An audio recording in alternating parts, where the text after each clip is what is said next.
dude? It's Friday! Friday! Friday!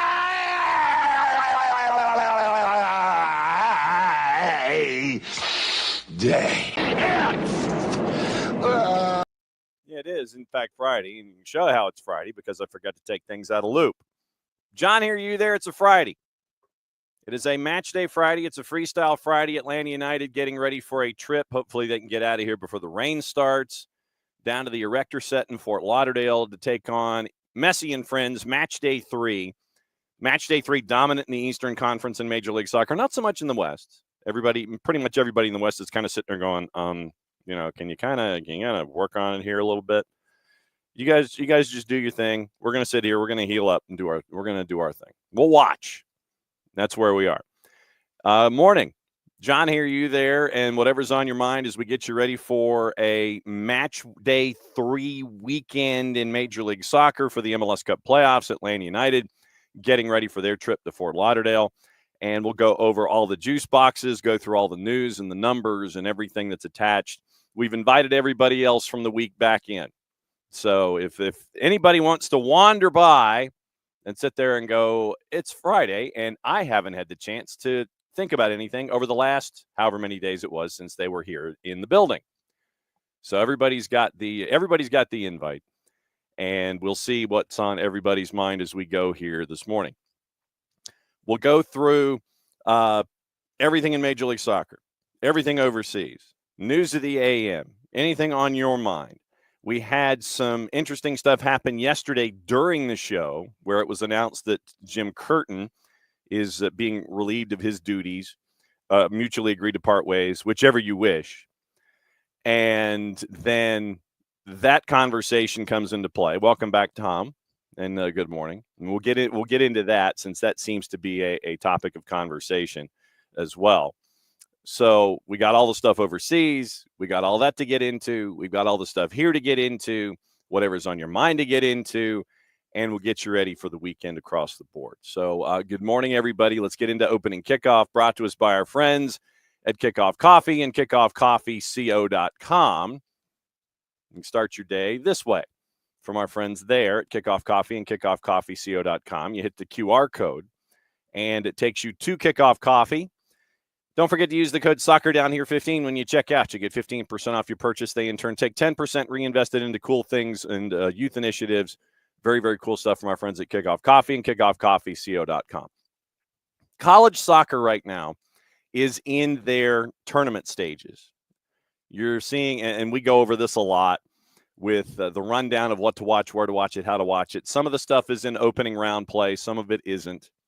And some of them are trying to figure out who's going to be attached to the rundowns of everything when it comes to who's going to be making postseason runs and all that kind of stuff. And we'll keep you posted on stuff here in this footprint involving Division II and all the appropriate conferences there, Fun Belt, etc. Don't know if you had the chance to catch a couple of matches in the ACC. And when North Carolina and Duke get together on the women's side, you know that if North Carolina and Duke get together in anything, it is one of those kind of must-see. You know, they're going to trade haymakers for 15 rounds and figure out maybe a winner after 90 minutes. North Carolina was the 4 seed going into the tournament. Duke, the number 1 seed going into the tournament. Duke took a 1-0 lead at the halftime break. Cameron Roller got a PK. And then Linda Olmark scores from distance to give North Carolina the equalizer in the 50th minute. So that gets us to a moment with 10 minutes to go. After going winless in their previous 4 meetings with Duke, North Carolina had a chance to win their first over their in-state rival since September the 8th of 2022. September 8th, 2022. You get a moment like this, 10 minutes to go, and that's going to go a long way for you, courtesy of our friends at the ACC Network and ACC Extra. McGuy with the corner. And it's in anyway!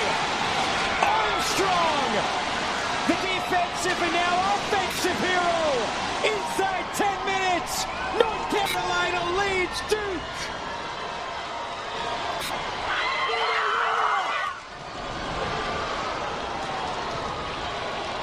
Well, it had to be Armstrong. This is a player that has been outstanding tonight defensively, doing everything she has to do. Trinity Johnson's header in the 81st gets to be the difference. 2 second-half goals give North Carolina the win. The number 1 seed is out in the tournament. But there was another moment on the men's side that I don't know if you've had the chance to see. It's probably been on those top 10s that have been all over the place, you know.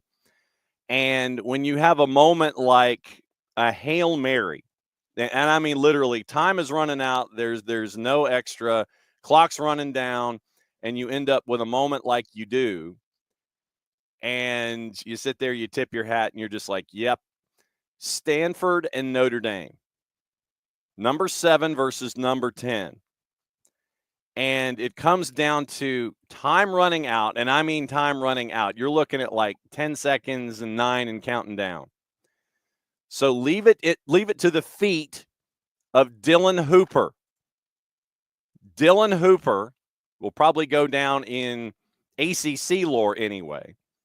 For this moment that happened, once again, courtesy of our friends at the ACC Network and the Atlantic Coast, or the All Coast Conference, but no, it's the ACC, the Atlantic Coast Conference. This moment from Dylan Hooper. There's a Hail Mary of a shot that...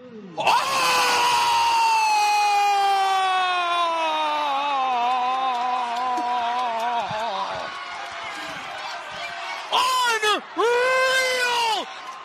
Hooper! 1 second left!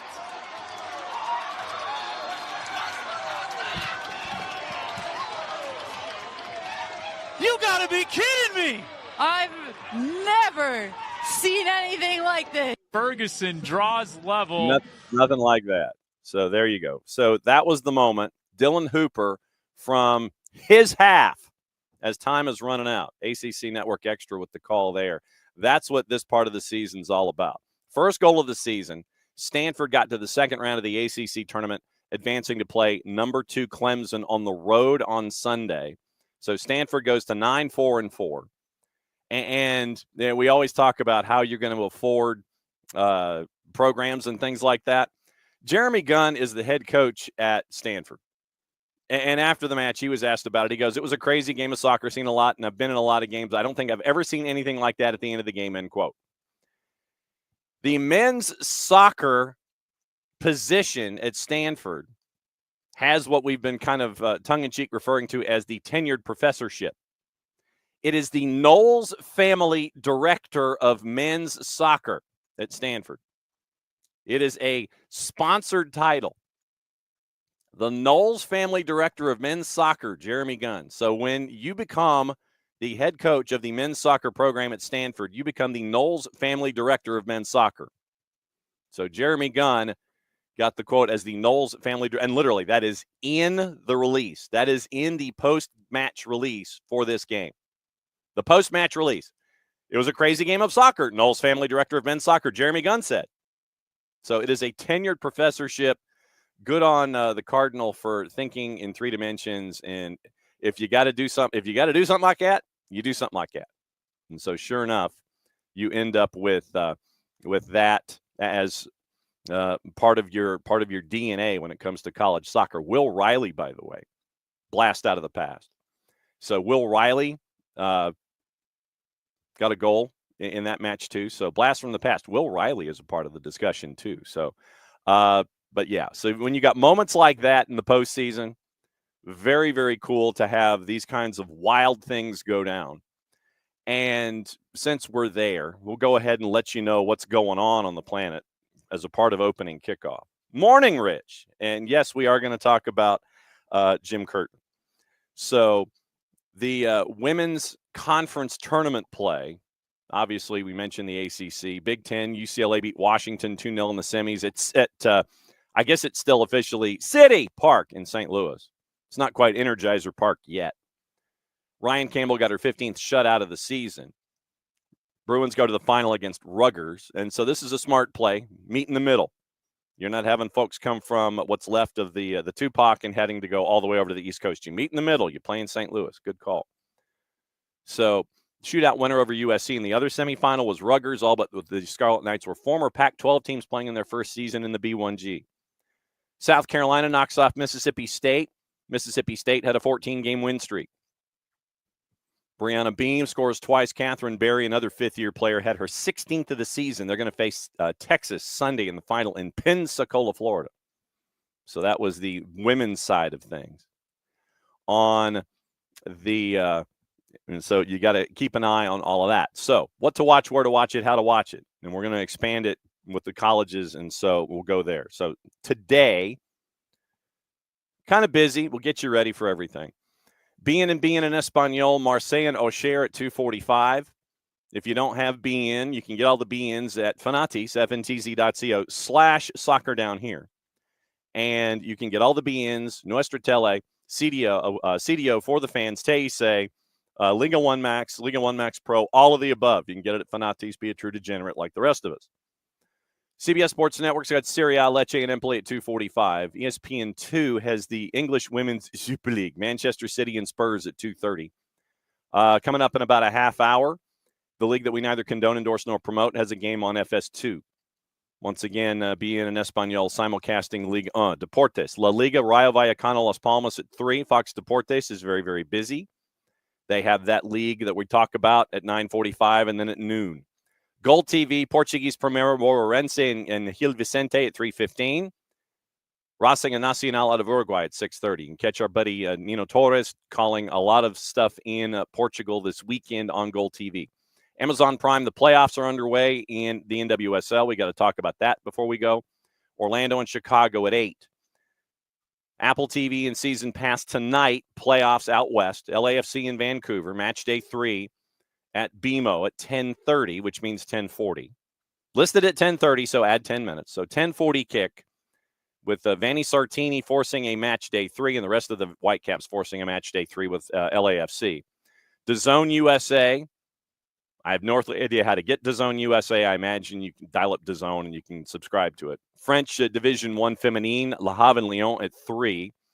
The Plus, we mentioned the Women's Super League. Bundesliga B, Eintracht Braunschweig and Hamburg at 12:30. Rayo Vallecano, Las Palmas at 3. Fox Soccer Plus has that noon game in the league that we neither condone, endorse, nor promote. Paramount Plus, light day for them, English Championship, Friday Night Football, Watford and Oxford United. That's at 3 o'clock. Serie A, and then the Scottish Championship, Greenock Morton and Ayr United at 2:45. So that's today. Obviously, tomorrow you've got League NWSL playoffs on Big CBS, Kansas City and North Carolina. League 1, Wrexham, if you're up at 7:30, taking on Mansfield Town, CBS Sports Network. ESPN2's got the Bundesliga at 9:30. Premier League doubleheader, we'll get into those juice boxes as well. Being an Espanol's got League 1.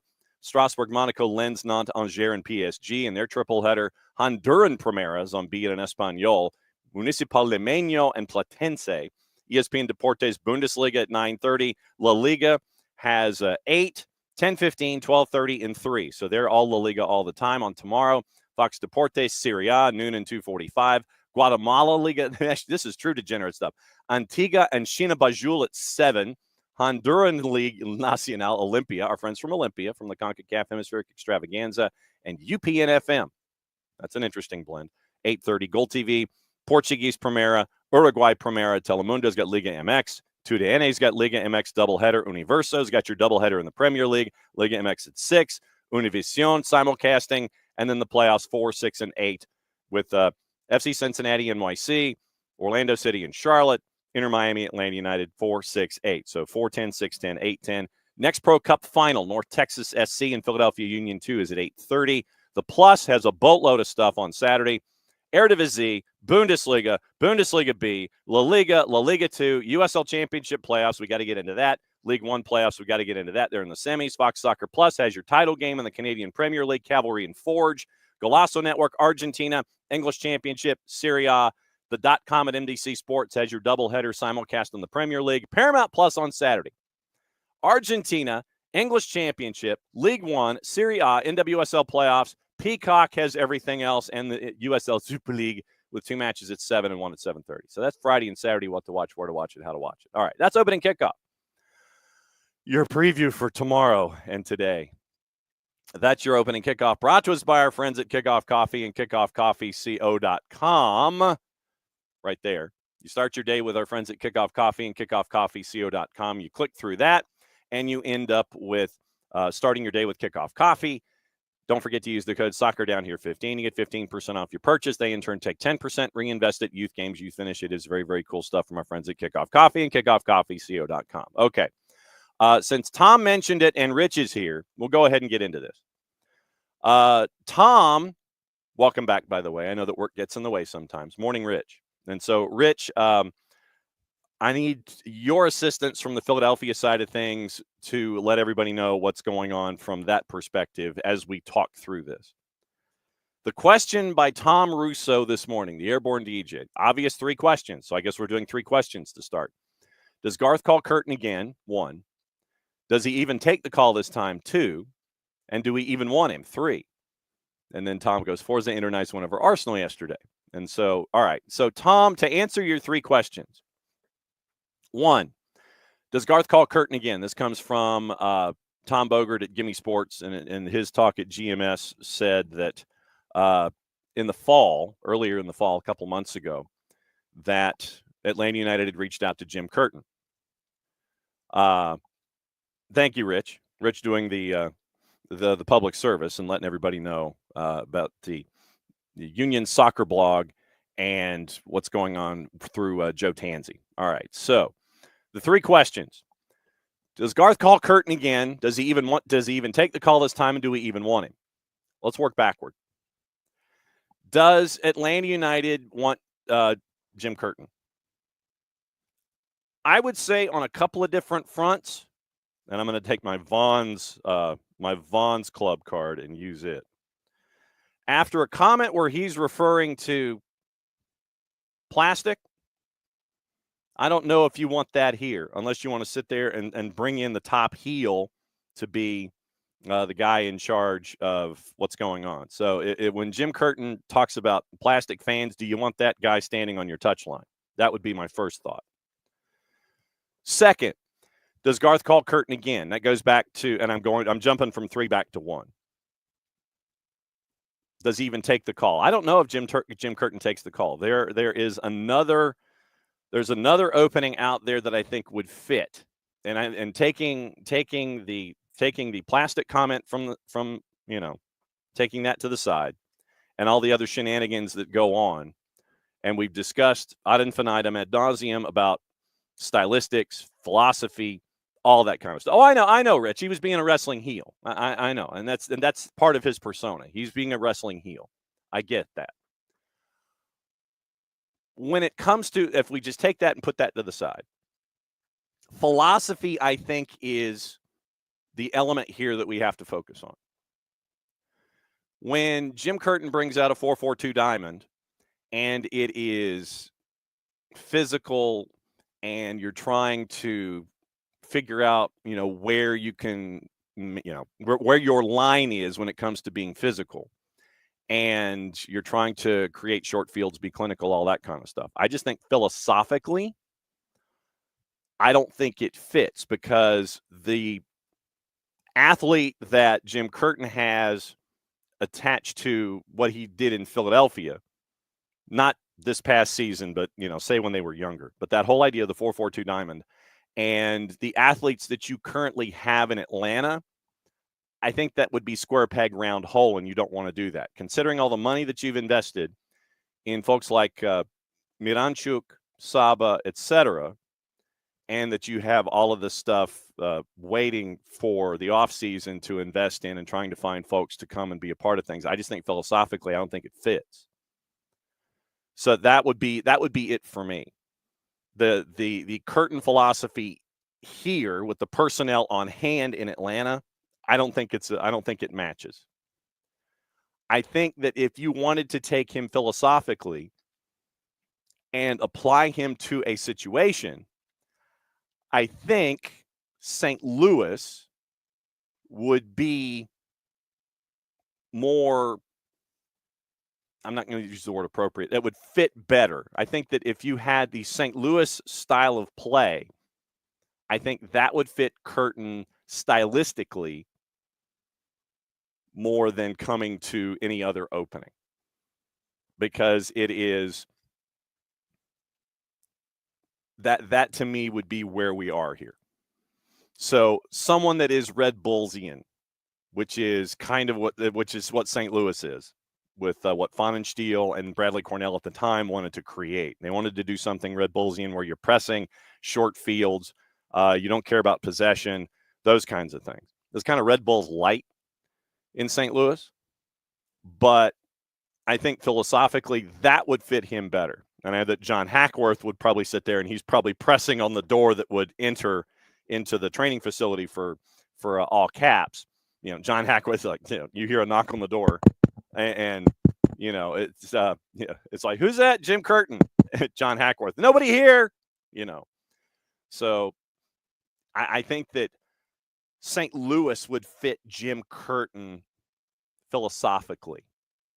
So I don't know if you make that phone call again. So that would be the bigger element in this for me looking at things. And I will recommend, for those of you who might be new to our discussions, and to Rich and to everyone from the Philadelphia side of things, when this seemed to be getting to its head, to its zenith when it came to the Philadelphia fan frustration and all of that, we did a deep dive into Philly. So go back into our archive on the app and over at Spreaker.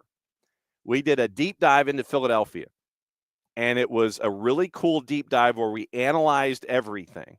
And this was 3-4 months ago, when we could kind of see the writing on the wall, where Jim Curtin publicly would be frustrated in post-match comments, and it would be thinly veiled, then it wouldn't be so thinly veiled.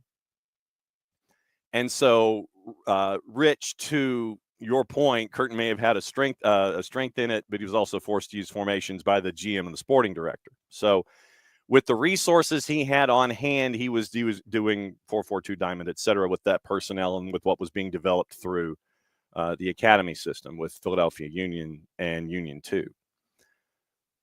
Philosophically, I think that he would be more suited for St. Louis than he would right now anyplace else. But go back and listen to the deep dive that we did on Philadelphia across the board. And it was a look at the ownership, the investment, where they were focusing more on infrastructure and buildings as opposed to bringing in people in transfer fees to help things out. Then, so you saw in the Twitch pitch, the Joe Tanzi piece that Rich linked us to. So Joe Tanzi right there at the Union Soccer blog. But I would go back and listen to our in-depth run of Philadelphia. We analyzed pretty much everything we could. And Rich, being our eyes and ears up there, kind of helped us out navigate what was going on, ownership, front office, et cetera. Using that as our evidence in hand, plus Jim Curtin in post-match comments discussing front office and all of the extra year of running it back with the same personnel, not getting a whole lot of investment, that kind of a thing. So you have public comments, and I imagine it was far more heated behind the scenes. So I would say you add one plus possibly one to come up with two. You just get to this point to where after X number of years, you're just kind of like, yeah, we probably should just, we should just break up and be friends. So I think that the relationship from that perspective got to the point to where it was untenable, because if you have a head coach who in his post-match pressers and any other press conference is sitting there and discussing lack of resources and what have you, and displeasure, just general displeasure about the situation and where things are going, it made sense for the two of them to break up. And, it's not you, it's me. I need to focus on me to become a better person, all those kinds of things. So that's where it gets to a point. It gets to a point. So that's where we are. So go back and listen to our breakdown of everything Philadelphia. It's 9:30, and we now have that time where we catch up with our friends from Beyond Goals Mentoring. We get to talk about a couple of different things, including postseason playoffs for a particular mogul in training and find out what it's like to go on the road. We get to find out and see what happened in the opening round of the USL Championship and USL Championship playoffs. But before we do that, we have to run kind of special opens and things. So we're going to run a special open and then welcome somebody to the show.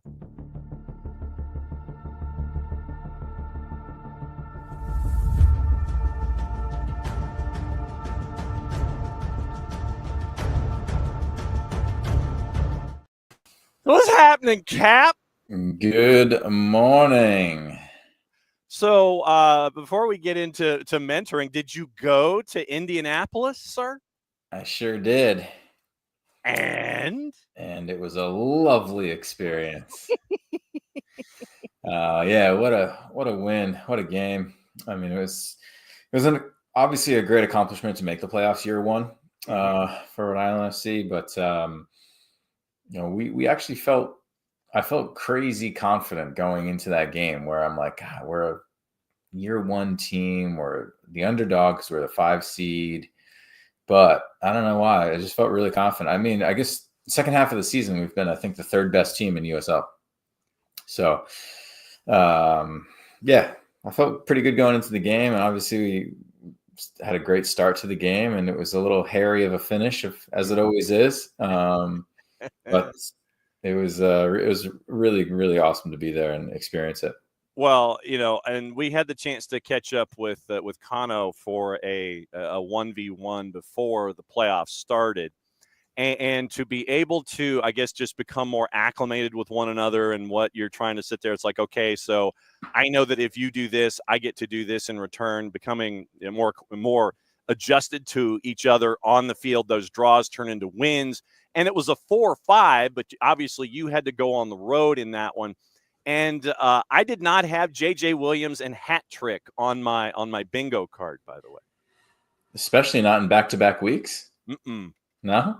Mm-mm. Yeah, he's been a beast for us, obviously. And when we needed it, because Albert Dikwa, last year's league MVP, went down with a groin injury a couple of weeks ago, and we thought maybe he was done for the season if it was a hernia, but he's bounced back. But now we can't get him in the lineup because J.J. Williams is scoring 6 goals in 2 games. So it's good problems to have.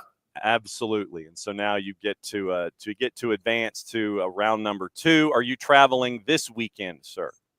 Unfortunately not. And it would be only a 4-hour drive for me, but I had some plans already lined up, John. So, oh, dude, yeah. Eastern Conference semifinals. That's going to be it's going to be fun. Lou City in Rhode Island, 7:30 on Saturday night. It's on the Plus, and so Cap, much like everybody else that is not making the 4-hour trip from where he is to Lou City and Lynn Family, has to watch on his favorite streaming device and all that kind of stuff. So congratulations on so far what you guys have been able to accomplish this year. It's been fun to see the growth and the evolution of the Draw Kings, and knowing that you're going to be a difficult team to play, because a lot of times it's going to be 1 point and you're going to have to fight and scratch and claw for that against Rhode Island FC, and you end up getting the Duke, and you're going up against a team that you beat the bricks off of. And I thought it was one of the turning points of the season where you guys just went into Lynn Family and decided to remind them that you weren't going to be a pushover earlier in the regular season. Yeah, for sure. It was a turning point. It was it really marked the difference between the first half and the second half of the season for us. And so, yeah, hopefully that gives the guys, confidence going in there, because I think Lou City probably lost twice at home all season. I don't know. Beat the brakes off of Lou City, sir. Yeah, let's hope it doesn't give him a false sense of like, oh, we're going to go out there and put 5 up on him again. But hopefully it does give him confidence to go in there and say, hey, yeah, we can do this. Okay, so then let me use that as our entry point when it comes to mentoring and the wide-ranging conversations that we always have. Confidence versus cockiness. When it comes to dealing with mentees, how do you, when it comes to younger athletes specifically, do you find them to be more cocky when it comes to your first conversations and you have to dial them back into being confident, or are they confident and understanding the balance, or do you have to try and find confidence and have them focus on that? Where are most of your mentees these days when it comes to their own self-identification when it comes to who they are on the field? The majority are in the last two buckets. They're either confident yet very wary of getting too confident, or they're not confident enough. And I think that, and it's something I talk to mentees about a lot, is there is a very, very fine line between too cocky and uber confident. And you need to toe that in order to have big success in anything, really.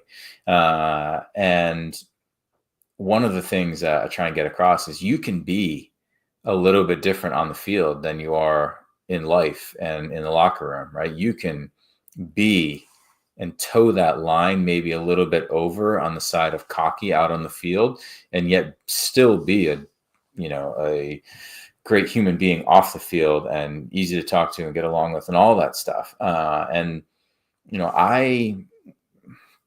I didn't toe it as much as I try and tell mentees, although I was very confident.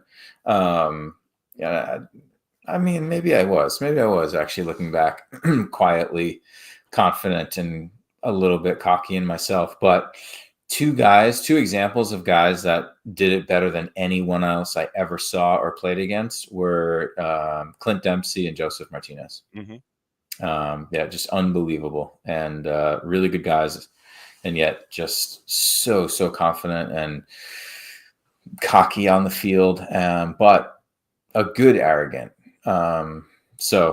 It's definitely something that we talk to them about a lot, because I think some of them are too afraid of being confident and showing up people, and I get that, and that's typically a good thing, but sometimes you have to have that killer instinct out on the field and really take ownership, and so sometimes I can help with that.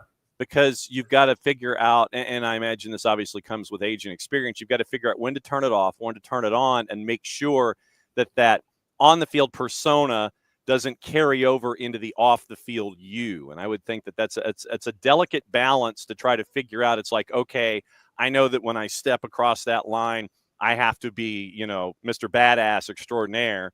But then remember that once you go back after a match is over and you're out in the parking lot or you're hanging out at dinner, that person has to be put to the side. I mean, you have to take these multiple personalities and understand where to turn it off, turn it on, and then put it in the closet and not have it be there as that part of your aura the whole time. Totally.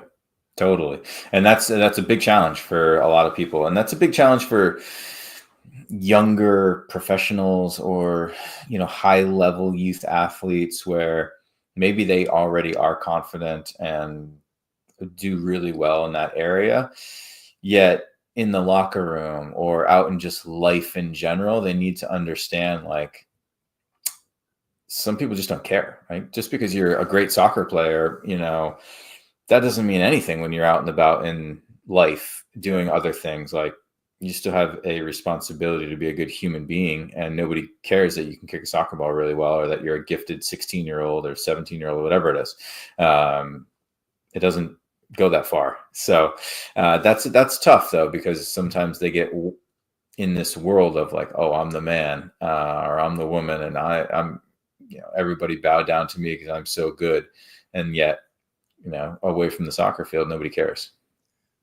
Then there's that moment where they get that first dose of reality, or the dressing down, or it's a blowout, or however you want to phrase it. And then that confidence gets shaken in that moment. It's like, well, I guess I'm not who I thought I was, or I'm not to that level or to that extent of an individual who I thought I was. How do you help navigate them to remind them, look, that's just a one-off. Don't let that, dwell. Understand what happened, learn from it, move on, and get to the next step. Don't let that weigh you down to take away from who you are and who you want to be.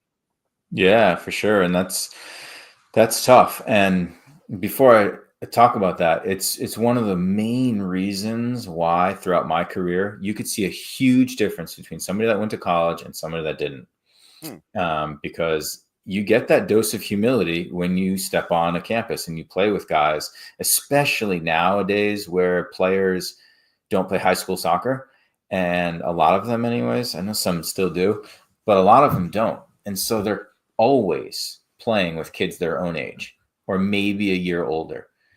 But if you then step into an arena where you're playing with players that are 4 years older, 5 years older than you, things change. And those guys don't care if you're on a full ride or, you came from an MLS academy. They don't, right? They know that they probably aren't going to turn pro, but they want to enjoy the heck out of their college career. So yes, you're a teammate, but yes, you're also competition. And yeah, I'm going to show you your place because you're so much younger than me. And in a good way that builds humility and it builds like responsibility within players. And you could see it in a professional locker room. You could see the guys that went to college, even if it was for a year. So it's part of the growth, and that's exactly how they have to view it. When you do get a dose of reality, this is just part of growth, and it's necessary. And in the long run, it's so good for you. But yes, in the short run, take it in and try and see it from their perspective. Use what you can from it. But yes, of course, that doesn't change anything about how you are as a soccer player out on the field. So hopefully it doesn't hurt confidence. That's not the purpose of it. It's more just growth as a player in person. So when did you get that first wake-up call on a college campus when you first wandered into the door? Yeah, it was a little bit different for me and a lot of players my generation because we all played high school soccer. Right. So you got that in high school where all of a sudden you're a ninth grader and you're playing with 18-year-olds who are, at the time, you're thinking like, holy shoot, that guy's a man, right? Like these guys are big, they're strong, or I'm like 95 pounds and not mature at all yet physically. And so that was, I got it in high school a little bit, but for sure you get it in college too. Because I was recruited, obviously, and I had expectations when I showed up at Wake, but at the same time, you could tell like these guys were like, you better rise up to those expectations. Like we're depending on you type thing in that situation. So I got a lot of support from the team. I also kind of fell into a good situation where a couple players got kicked off the team for issues right before I arrived, and they were both defenders. So it kind of worked in my favor. But I definitely went through that in high school a little bit more than college. And that obviously sets you up because when you're a ninth grader, or here in some states, you could be an eighth grader because middle school didn't exist. And you get to see somebody who's a full head taller than you, might outweigh you by 30 or 40 pounds. And those get to be those first challenges of, okay, he's a lot bigger than I am. How do I attack this? And how do I, reinforce my own skill set in these kinds of things? So I definitely can see the idea of, okay, I had that in high school. I can take that experience and apply it now that I'm having to go through it all over again from freshmen and seniors in college. Yeah. And that's, John, sorry to interrupt you. That's part of the growth and the challenge of, okay, maybe you're not a freshman or whatever. Maybe you're a new player to a team, but how do you find your place within the team, understand the dynamics of a team, and yet still play with that cockiness, arrogance of like, yeah, I'm a baller. Right. That's sometimes the challenge, right? Because there are players that, especially if they're old school players that don't really love that type of player. But if that's what you need in order to play well, you don't want to lose that. So how do you play with it and yet still show respect for your teammates and especially the older players and find your way within a locker room or a new team? How long did it take you to find your way where it's like, okay, this is who I am. I still get to learn from these upperclassmen. I get to add that to my skill set. But how long did it take you to adjust as that freshman either high school or college? And was that different? Was the level of adjustment different in high school versus college? How long did it take you to adjust to become a part of the collective? Was it like a full season, you think, just to understand the dynamic that was in play? A little bit less for me because I played. Mm-hmm. And I think that if you're a freshman that doesn't play a lot, it probably takes a whole year just to feel confident around the entire group and sure of yourself and on and off the field. It can be tough because I was playing every game and a lot. Like, you get a little bit closer and guys depend on you a little bit. But even in that sense, like as a center back, I didn't feel uber confident telling a 22-year-old what to do when I was 18, as a college freshman. And even though I'm playing center back in the middle of a 3 and should be the guy that's, organizing most of the team, like it's a weird dynamic, and it takes a lot of confidence to think like, okay, age doesn't matter here. It's I'm trying to help the team win. But even in that regard, it took me a little bit of time for sure. But then there's the senior who is, either 4 or 5 years older than you, and they have to put their pride or whatever word you want to use aside because there's someone who's a lot younger behind them trying to tell them what's going on. It has to be on that older person. They've got to be willing to listen and understand that you're not just being that 18-year-old, cocky, what, trying to tell a 22-year-old, look, do this. No, it's like, look, do this and we'll all be fine. That's got it, that two-way street coming from the older player back to the younger player. That's got to be an adjustment too, For sure. And there's no doubt about it that you can have this attitude out on the field or arrogance or ability to talk to older players, and they will be more receptive of it based off of who you are in the locker room, what you do off the field, right? Do you do things the right way? Do you respect people? Like all of that stuff. And that's why that's so important, because that way when you get on the field and like if a younger player is telling me what to do, if I know it's coming from a good place that's helped the team win and this guy's not just being an a-hole and thinks he knows better than me or whatever it is, right? Because I know and I see on a daily basis what he's doing to prepare himself, that he takes the game seriously and all that stuff.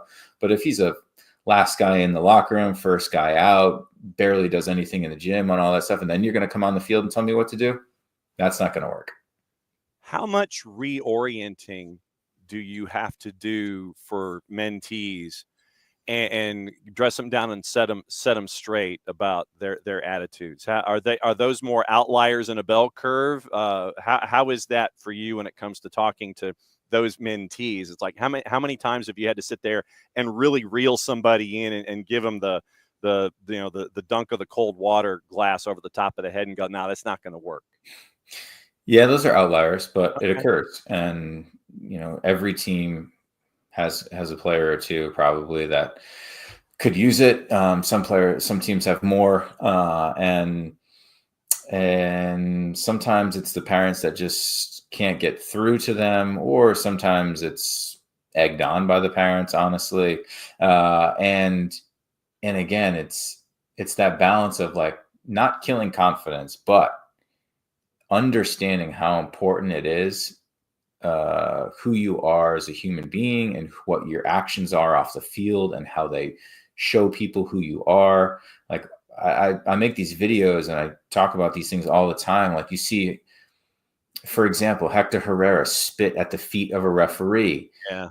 It's attitudes things. And, we see it at the highest level. So of course we're going to see it at the youth level. But if that's a high school kid that does it in a game, any scout that's watching is a permanent X, permanent X. Yeah. There's no chance you get recruited, right? And so it's, yes, who you are and how you carry yourself and your actions and reactions and how you communicate with guys on the field, it's noticed. It is absolutely noticed, and it will overshadow anything you do with the ball. You'd have to be the best player in the country if you're going to be an a-hole and still go to a college or get drafted to a team, because honestly, for most organizations, it's not worth it. It's not worth the headache. Michael Parkhurst, Beyond Goals Mentoring, hanging out with us on the Friday Free Kick before maybe a round of golf, Maybe going back into the bunker to look at tape for Rhode Island FC as they get ready for a trip to Lou City this weekend in the Eastern Conference semifinals. Gets to hang out with us every once in a while and gets questions asked about mentoring and mentees with all the work that he and Greg Garza do at Beyond Goals Mentoring, at BG Mentoring on the 280 character app. And he is at MF Parkhurst on the 280 character app. When it comes to dressing somebody down, and you mentioned parents, how much of an issue, I'm not going to say problem, how much of an issue are parents these days in steering their student athletes in one direction before you get to try and overcorrect them and make sure that the parents understand that there's something larger at play here? How much intervention, I guess, maybe? How much overcorrecting or how much correcting have you had to do when it comes to your mentees? A little bit here and there. It's a fine line, of course, right? Parents are doing their best, and they want the best. But then there are some times where parents turn into like the dad who was the manager of the Yankees in Bad News Bears, the Vic Morrow character, where you get that kind of a stereotype. I mean, so they're out there, but I would imagine, as you said, that they're the edges of the bell curve, and thankfully they're not more closer to the middle of that bell curve in these situations these days. Yeah. And one of the most important things that parents of youth athletes need to understand is they can affect the child's ability to make a team or a school or something. And I don't know if I've told you on the show before or not, but we went and saw a player for Rhode Island FC, a young teenager, play, and we decided not to pursue him because we could see that the dad was going to be a real pain in the you-know-what, and said, this is not worth it. And so if we're saying that, there's no doubt about it that college coaches are saying it too, right? They don't want to deal with a parent that's going to helicopter, going to call every week, right? Going to be on the sidelines going nuts. It can affect your athletes' chances here and there. And I think that's important for them to understand, because they want the best for their children, but sometimes they're unable to control themselves or see the bigger picture. Pressure in a deadline situation. There's a team that you played for that they are in a win-or-go-home situation. And it's not the first time in a row that they're in a win-or-go-home situation in recent history. They win last match of the opening of the regular season. They win the 8-9 to advance. And right now, they are a win away from knocking off the number one seed in the Eastern Conference. Is it when you're in a situation like this, where everyone's kicking dirt on you and you keep proving everybody wrong, you prove them wrong, you prove them wrong, everything's coming together, and you're at the table and you're running 7s and 11s. I mean, you are just rolling everything and everything's great. How do you in a situation like this balance the idea of good pressure, and is there any bad pressure at this point, considering what's at stake? I mean, how do you balance those notions of pressure in a situation where it seems to be the pressure might have flipped to the favorite now because of what you've been able to do? How do you handle pressure in a situation like this where it's win or go home? Yeah, you're going to feel pressure. No doubt about it. It's a playoff game. It's a big one. So you're going to feel pressure, but that's okay. Pressure, I talk about it all the time, is okay. And it can be perceived as a good thing. And for Atlanta United situation, absolutely it's a good thing, because Miami face much more pressure than Atlanta United in this game. I think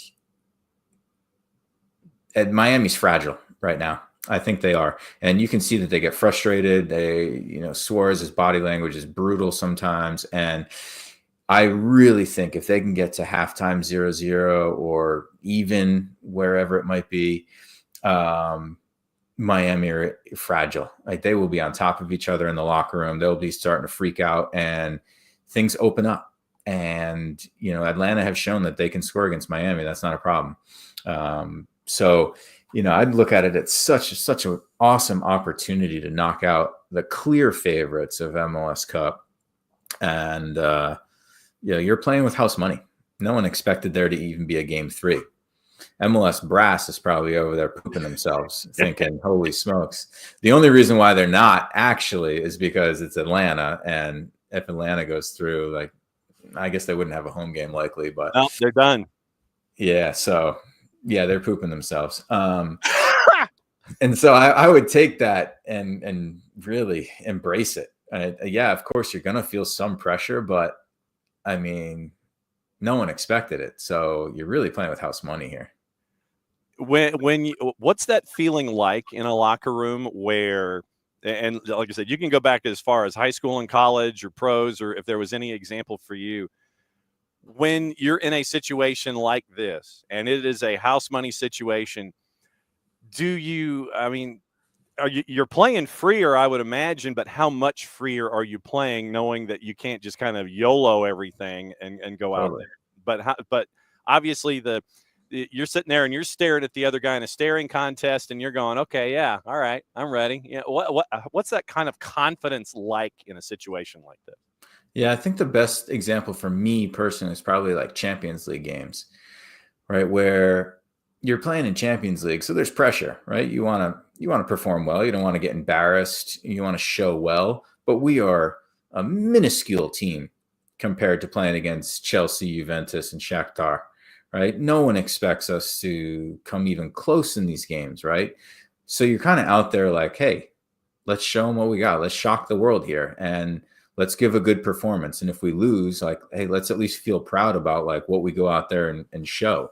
And so you're still going to feel pressure because you understand that, you can do something crazy, and you don't want to lose and you don't want your season to be over. So there's going to be pressure. But I think that in this situation, the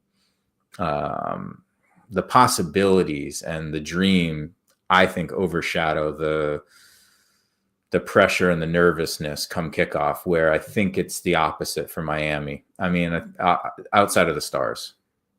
And especially the young kids in that situation who are on that roster surrounded by the Gulfstream Galacticos. And it's just like, you don't want to let the big names down, but there's Totally. that pressure, that internal pressure of, okay, I'm kind of like almost on eggshells here because I don't want to mess up, but I have this thought pattern that those younger players might be really tight, and you have those that have been there before and the ones that are really tight, and there probably isn't some kind of an in-between.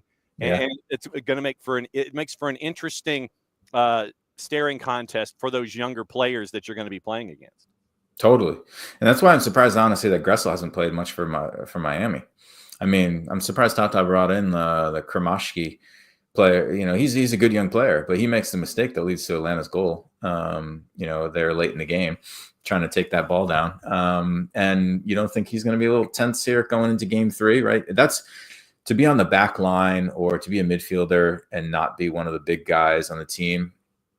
It's very difficult, right? Because you're expected to be perfect. And if you're not, and you end Messi's season, right? You're going to feel brutal, right? So you're like, man, I don't want to make a single mistake. And that's a really tough way to play. So if I was Atlanta, anytime I got a one-on-one, like, I'm just going after these guys because, just put them under pressure. And then what's it like to see a bald polar bear at the age of 40 where life begins and you're a man, according to Mike Gundy? What's it been like for you to see Brad come through all of this and just be out of his mind at times? Yeah, I sent him a text after game 1 and I'm like, dude, stop acting like you're tired. You're a freaking goalkeeper. Like, come on. So, he responded and said he was dead tired. And I'm like, come on, man. I'm sure that you used other words other than, yeah, come on now. Yeah, I did. It's crazy. I mean, can't imagine how my body would feel if I was still playing. So, I know he's a goalkeeper, but, even what he does to, at the end of the season and to have those performances, that's a lot. And to know, like, hey, you're kind of on the brink, right? I know that he wants to play again next year, but there's no contract there, I don't think. So I don't know. It's a little iffy. And to do that, like, that's a little bit of pressure, right? Same thing with Dax, right? You don't want your career to end here. Yeah. And so, yeah, I'm happy for him. He's putting in some good performances. Well, he did tell Saba. Saba's got a bet with him that if they win MLS Cup, he's coming back. So, and that bet still is in play. So you got to talk to Saba and Dax about that one. What's going on with you and Beyond Goals and Greg? What is going on? Just doing a lot of videos. We've definitely are on the hunt now for the right fit to add to our team, in a former female, current female. I meant former college athlete. Okay. So yeah, we'll see. We want to expand and bring a female on, and that's a high priority between now and Jan 1. Very, very cool. As always, Cap, it's great to see you. What are the plans this weekend that you're not able to go to Louisville? You playing golf? You want to scramble? What? No, John, it's not that exciting. This poorly timed triple date that's been in the works for a while, and going to a comedy show and staying at a hotel, and so it'll be fun, no doubt about it. Just poor timing. Can you shift the comedy show to Louisville? Make a weekend out of it with the triple date. Just get everybody in like an Uber or like a Jeep Wagoneer or something, and take everybody to, hey, field trip. We're gonna go here. I don't know if the comedian's going to find it too funny if I'm watching the game on my phone as he's up there performing, he or she. Hey, well, I mean, you get the comedian to sit there, and you could be fodder for the comedian. I'm busy. I'm an owner here. And then you could get into the discussion with the comedian. As always, my friend, great to see you. Great to catch up with you. Great to find out what's going on with Beyond Goals Mentoring, and always fantastic to pick your brain about these situations and how you and Greg and everybody are impacting folks. Enjoy your triple date. And I know that you're going to ask for a table in the back of the room so you can sit there and watch what's going on with Lou City. And then no doubt about it. All right. Be good, my friend. All right. Be good. That's Michael Parkhurst, everybody. And so Cap is on a roll. Rhode Island FC, Atlanta United, all the points. So he's got a very busy time. And it's always great to catch up with our friends at Beyond Goals Mentoring and find out what's going on. Okay. So who's here this morning? Tom Russo is here. Rich Ransom is here. Michael Head is here. And Fourcard is here. Good morning, Fourcard. Morning, Jordan. And apparently, according to Jordan, it looks like Sergi Busquets is out again. Morning, Harry. And morning, Fourcard. So there we are this morning. And and Fourcard, it's really cool. Fourcard says he loves having Cap on the show on Fridays. It's great to be able to pick Greg Garza's brain and Michael Parkhurst's brain about how they're impacting folks through Beyond Goals Mentoring, and to be able to share their wisdom and apply it to not just mentoring student athletes and that kind of stuff, to the everyday, because these lessons also apply to all of us in our day-to-day. So in a way, when they're not traveling the planet and bettering humanity as they do, it's a chance for us almost to get our own mentoring session. And I've always thought that to be very, very cool, to be able to understand where talented professional athletes are coming from and how it can apply to us in the day-to-day. So that's a cool thing for me. To be able to have this kind of pick your brain half hour with the two of them and find out how things are in professional soccer and how things are with the up and coming student athlete and how they are with not just athletes, but young folks, and how we can learn from that and how we can take that information and turn it toward others. So in a way, it's like I said, it's like our own mentoring session, and then we can take the information and spread it to others, and we can continue to just, touch others with what Michael and Greg get to teach us on Fridays at 9:30. So it's always cool to have the Friday free kick and see what's going on there. Okay, so Jordan, good vibes on a 5-stripe Friday with Parky and Fourcard. Oh, I actually get to see the emojis now. Okay, so because there were times where with the old software you couldn't see the emojis when they're popping up, but now apparently you can see the emojis as they go. All right, so we've got all of the stuff to preview. We've got juice boxes to look at. We've got the officials to look at in this weekend. And so what we'll do now, we'll go over the assignments for the weekend, the match day 3 assignments, courtesy of our friends at Pro. And you can go to proreferees.com and you can see them. But here's the rundown of who's doing what this weekend. For tonight, LAFC in Vancouver at BMO, 10:40 start. Joe Dickerson is the man in the middle. Reserving comment. Jeremy Kiso is your AR1. Callie Smith, your AR2. Your fourth is Armando Villarreal. Chris Penso is your VAR. TJ Zablocki is your AVAR. So you have Chris Penso at VAR. You have Joe Dickerson in the middle tonight in Los Angeles. Reserving comment. Tomorrow, the 3 matches tomorrow. FC Cincinnati and NYC, 4 o'clock, so 4:10 at TQL. Drew Fisher is in the middle. Logan Brown and Michael Barwagon are your ARs. Pierre-Luc Lozier is your fourth. Your VAR is Kevin Stott. Tom Supple is your AVAR. And what you're seeing in these situations with VAR and AVAR is you're seeing these pairings consistent. And I think that that's just as important when you have the experienced referees that know how to calm things down and read temperatures of rooms. You have the pairings for your VAR and your AVAR, they are consistent as well going forward. So you don't have a different AVAR with a VAR. So you know what the conversations are like. You know how someone might respond in a situation like that. It was something that just kind of hit me the other day.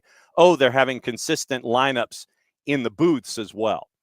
And so it's not just one or the other. So it's not just random dude. Oh, who do we want to have? Yeah, it's like, oh, okay, so we'll have this dude paired with center VAR. So you're having these folks line up with each other throughout the season. It was like I was today years old. So TIL, you pay your VAR and your AVAR throughout most of the season, and especially in the postseason. I think that's what the kids do is TIL.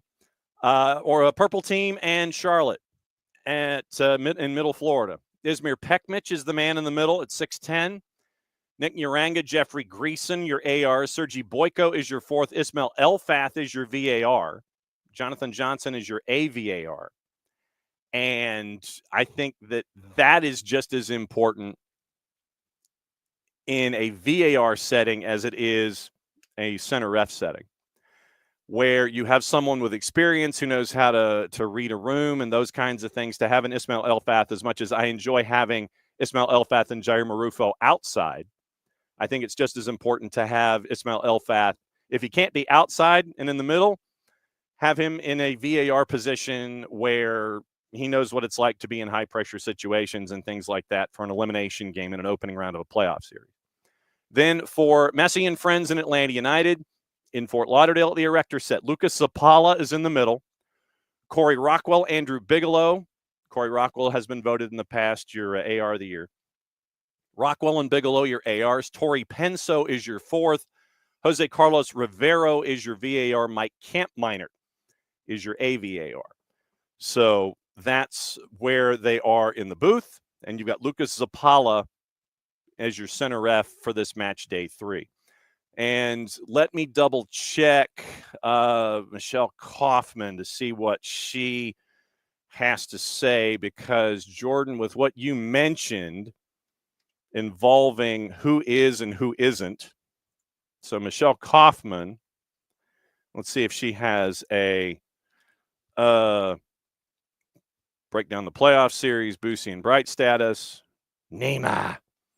And so it looks like Boosie and Bright were the two that were not engaged earlier in the week when it came to practice. And they were there was one day where Boosie and Bright were not available in the opening visual session where the media could be on the field and they could see all of the early rondos and things like that. Boosie and Bright were not around. So you're looking at, it appears, and I'm scanning the article. So with Michelle Kaufman's article, Quote, other Miami players have to step up. Last game, the team was missing Busquets due to illness. He's like an assistant coach on the field, making smart decisions, directing others to do the same. His leadership was missing. Busquets' absence was even more noticeable in the second half after Yannick Bright, one of the team's most reliable defensive-minded midfielders, left the game with a hamstring injury. And this goes back to what we were talking about. Neither Busquets nor Bright was at the open media training session Wednesday morning, and their availability for Saturday's game is unknown. Whether they play or not, teammates vow to win at home, move on to the next round. Federico Redondo quoted, beautiful thing about soccer is that it doesn't matter what happened in the past. You have to win in the present. Everything we did in the past is for naught if we don't win this week. I hope Saturday we play like we did the first game and are able to win and advance. Redondo was asked why Atlanta is such a tough matchup. They're always a difficult opponent. They are very tough. We have to go at them, and they have a goalkeeper who in these past 2 games has played great between the posts. David Martinez said the team remains calm and confident heading into the clinching game at home. Redondo adds that the loss of Yannick Bright was a big one. Yannick is Yannick is an extraordinary player who helps us so much defensively. He's a tireless worker on the ball, very disciplined. Having him on the field next to you makes you better. We would miss him if he can't play this weekend. Heading into Saturday's game, Inter Miami players motivated to live up to expectations. Redondo quoted, MLS is a very unique league because any team can beat any other team. We're seeing that with Atlanta. They barely got into the playoffs while we came in as the top team. We've been the best all season, and they're making this series very complicated for us. I think that's a good thing about this league, that any team can pull off a surprise. So that's the questions are Boosie and Bright. Traditionally, I would think that those to have a holiday that's Boosie and Bright, that seems like something that's more Christmassy than November the 9th. But we will all be down there. Maddie and I will be down there. Jason, obviously, and Mike will be down there. Remember, broadcast is on Star 94 because the Hawks are on 92.9 The Game. So the Hawks are on 92.9 The Game. Atlanta United with Mike and Jason. 5 Stripes Countdown starts at 7, kickoff at 8:10. That's going to be on Star 94. SDH will be down there. As a matter of fact, flying down tomorrow morning. And we'll be down there getting in early afternoon, and we will be there. You'll just set your notifications on social media for me and Maddie and Mike and Jason and everybody, letting you know what's going on down there in Fort Lauderdale at the Erector Set. So set your notifications on all of our social media platforms. SDH will be down there for the decider game 3. So be ready for all of that. Tonight, as we mentioned, it is LA and Vancouver.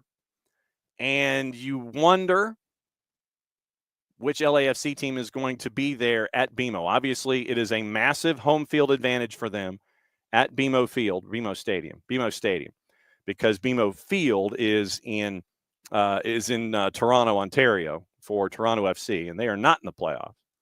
So at home this season, LAFC at home 11-2-4. The only team that was better than them at home in the Western Conference, LAG at 13-1-3. But LAFC 11-2-4 at BMO this year. Away from home, they're fairly normal. They were 8-6-3 in the regular season away from home.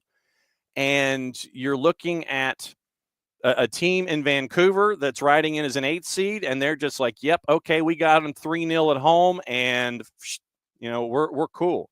We're going to go in there, we're going to do our thing, and we are going to make life trouble for LAFC. You remember Nico Moreno yesterday said that Olivier Giroud hadn't been all that since he's been there at LAFC. So it will be interesting to see what LAFC does. Obviously, you get that push, and we all know about that home field push and what it's going to, you look at Bouanga and Bogush and all of these weapons that they have at LAFC, Hugo Lloris between the sticks, Oliveira, all of these weapons that they have. And they have been fantastic this season. 63 goals scored. They were 3rd in the Western Conference, actually 4th in the Western Conference. So they were 4th, but not by much. And it was 2 teams at 65 with RSL and Portland. And then you had LAG at 69 goals. But LAFC at home, tremendous in their 11-2-4 run. You look at the juice boxes in this one, and no real surprise. You have the two games on Saturday leading up to Atlanta United and Messi and friends, where I think the juice boxers just got kind of a little lazy. And oh no, they changed things. Okay, so LAFC juice boxes minus 167, LAFC to win. 90-minute draws a plus 334. Vancouver to win outrights a plus 400 in the composite. 399. That's courtesy of our friends at Odds Portal. And Odds Portal, what they do is they have a list of 14 different, in this case, they have 14 different juice box purveyors. And they take all the numbers, add them together, come up with an average, and that's where we are. So you end up with Vancouver and LA. Vancouver basically is a plus 400. No real surprise that the number is like that. You get Ryan White. You get Brian White and Ryan Gauld and Armstrong and Takaoka, who has been on. He has been between the sticks. He has been hard to take advantage of at home. And so a team that was 2 games over 500 on the road this year gets to go back home and try to take advantage of things. Vancouver, honestly, get this. Vancouver at home this year was only 1 game over 500 in the regular season. 7-6-4. How were they on the road? 1 game under 500. That's how you end up at 13-13-8, literally.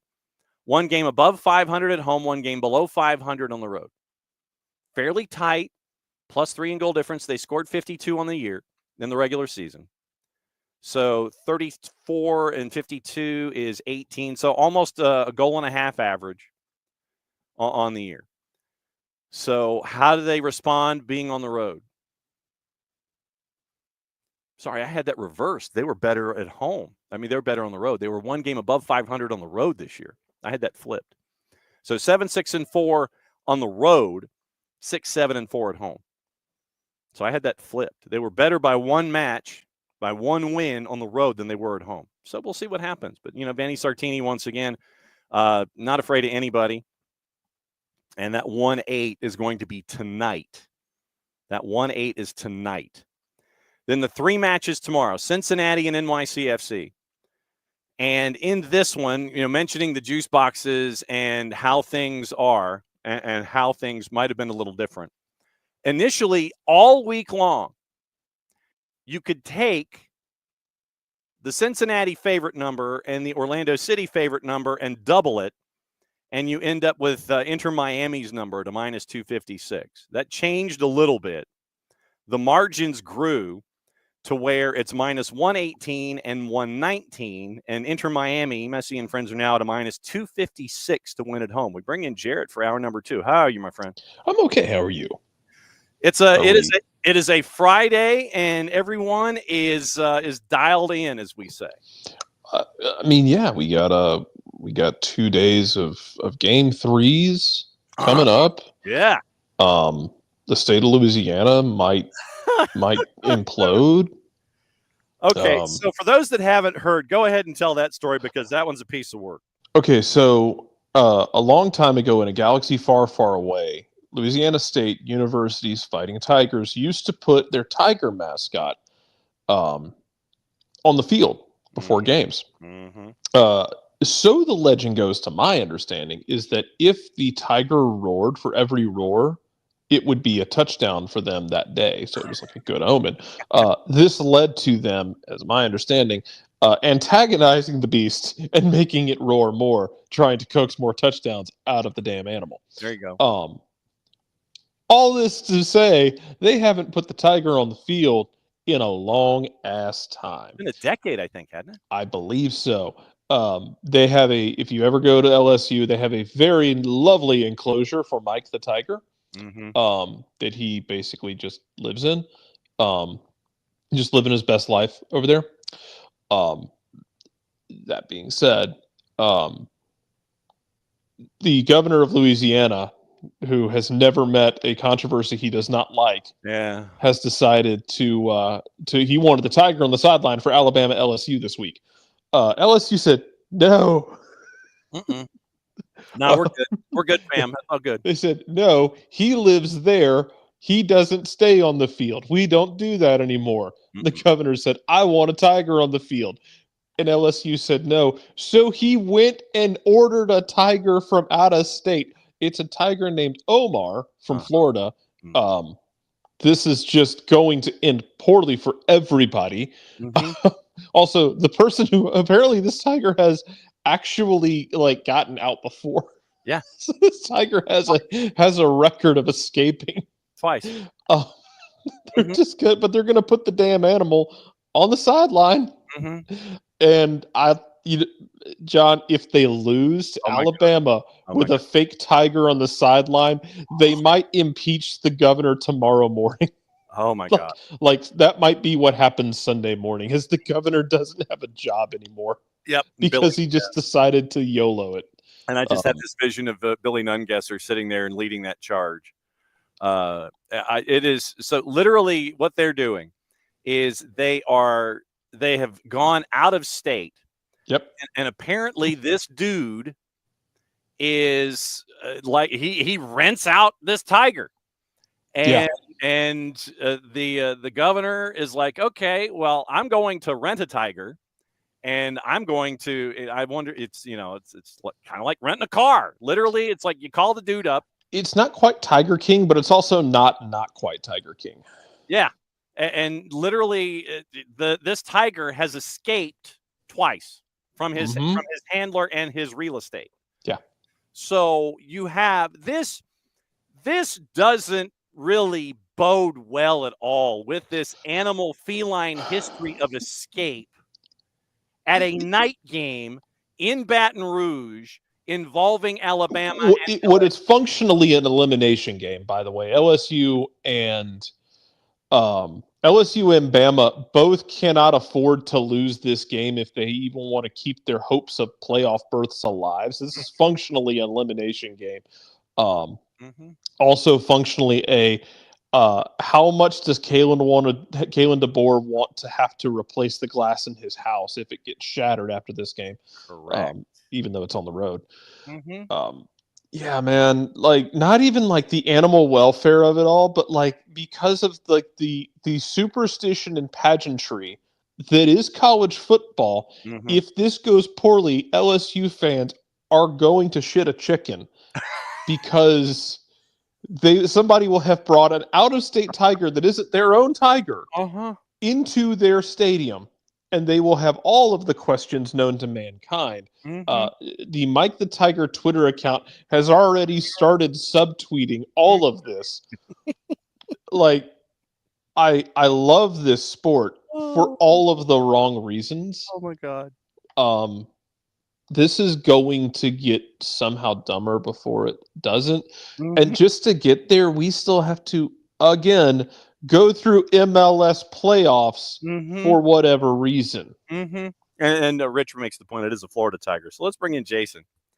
So you see where our conversation started. I hate the timeline.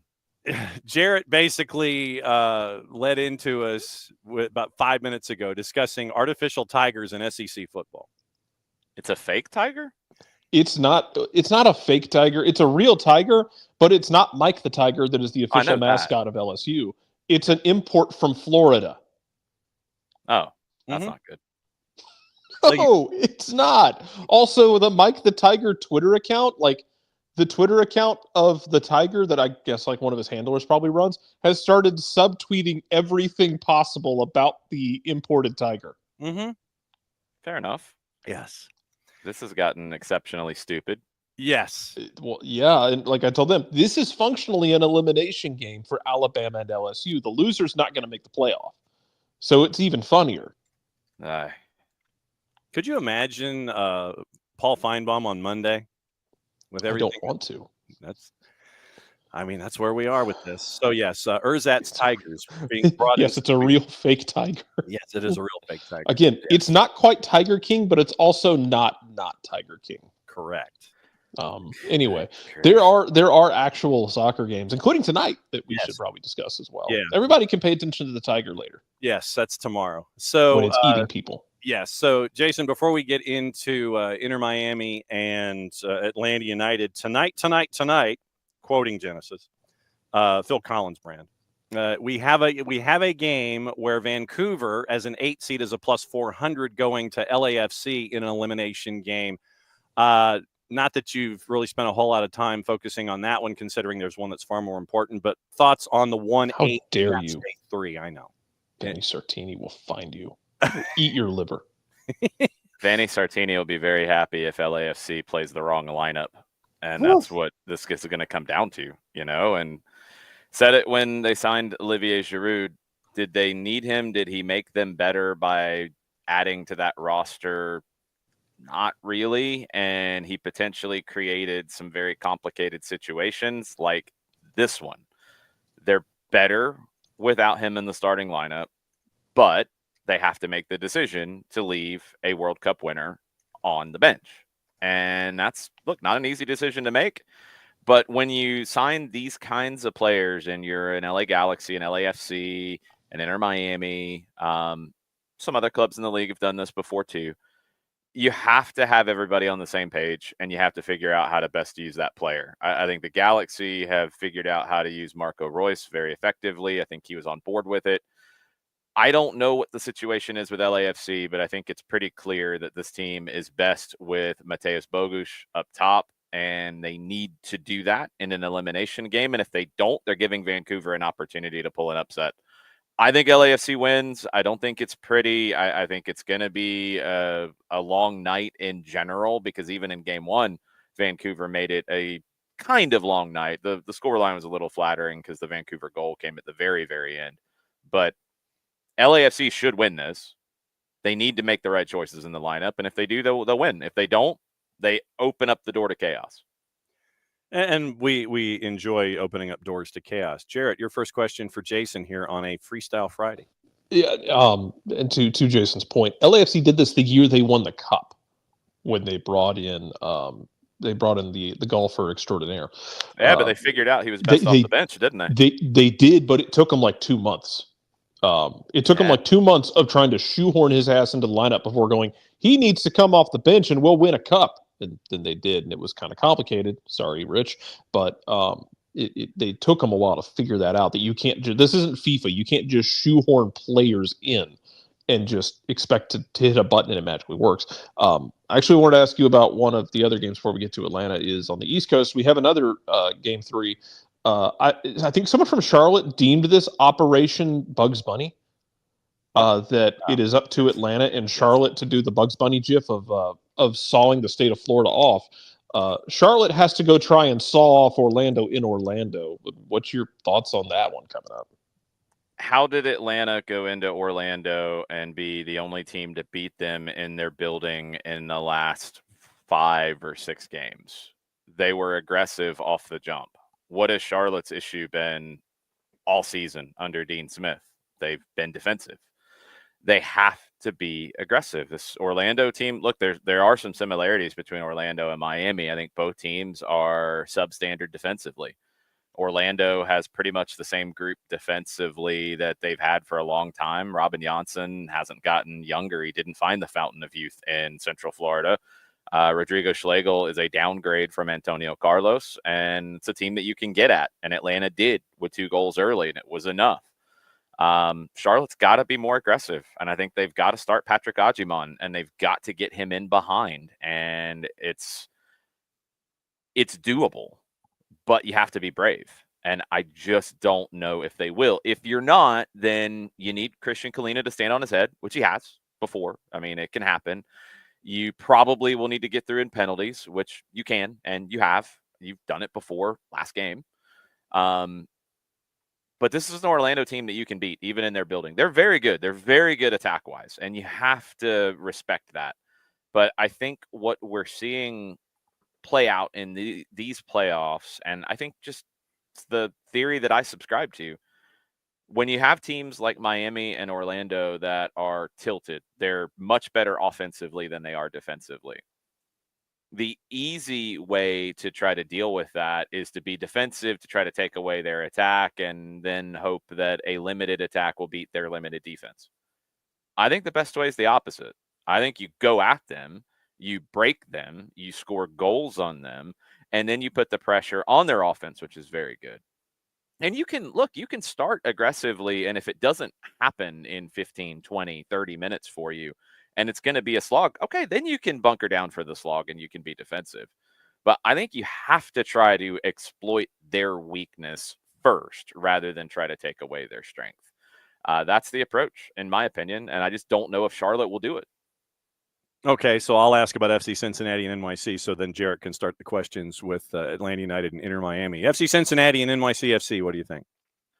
Cincinnati should do it. I think NYC is about who they are. Like when you look at where they are in the table, you look at the quality of that team, you look at what they've done this season. I think they've pretty much gotten what they should get out of that group. And even a Cincinnati group that is not as good as they were in the first half of the season before injuries affected their center back room, they still should be able to get through this NYC team. I just don't think NYC has really progressed over the past couple of years.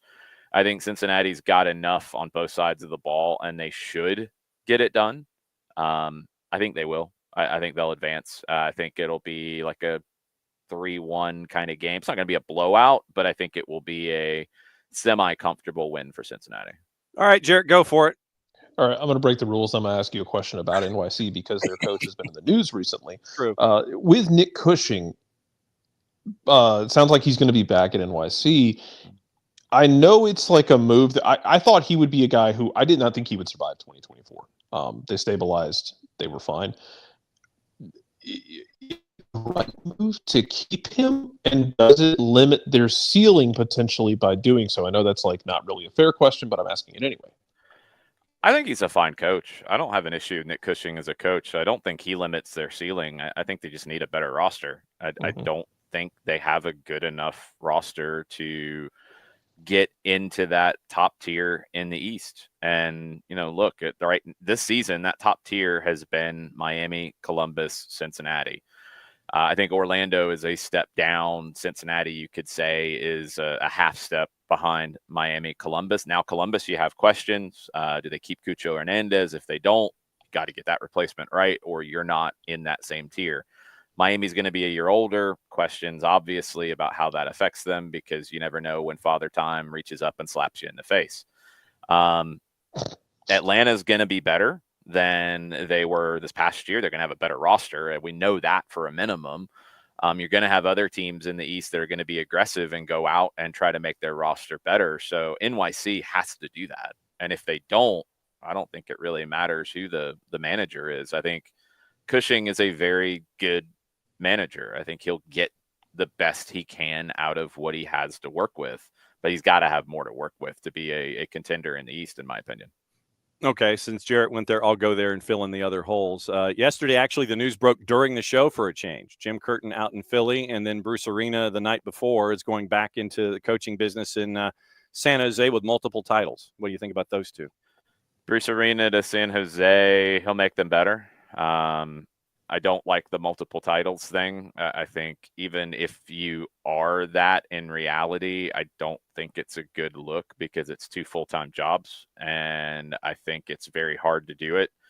And that's why maybe Sporting Kansas City has had some limitations with Peter Vermes really being the only one to do that. I think Greg Berhalter is going to have these same issues in Chicago.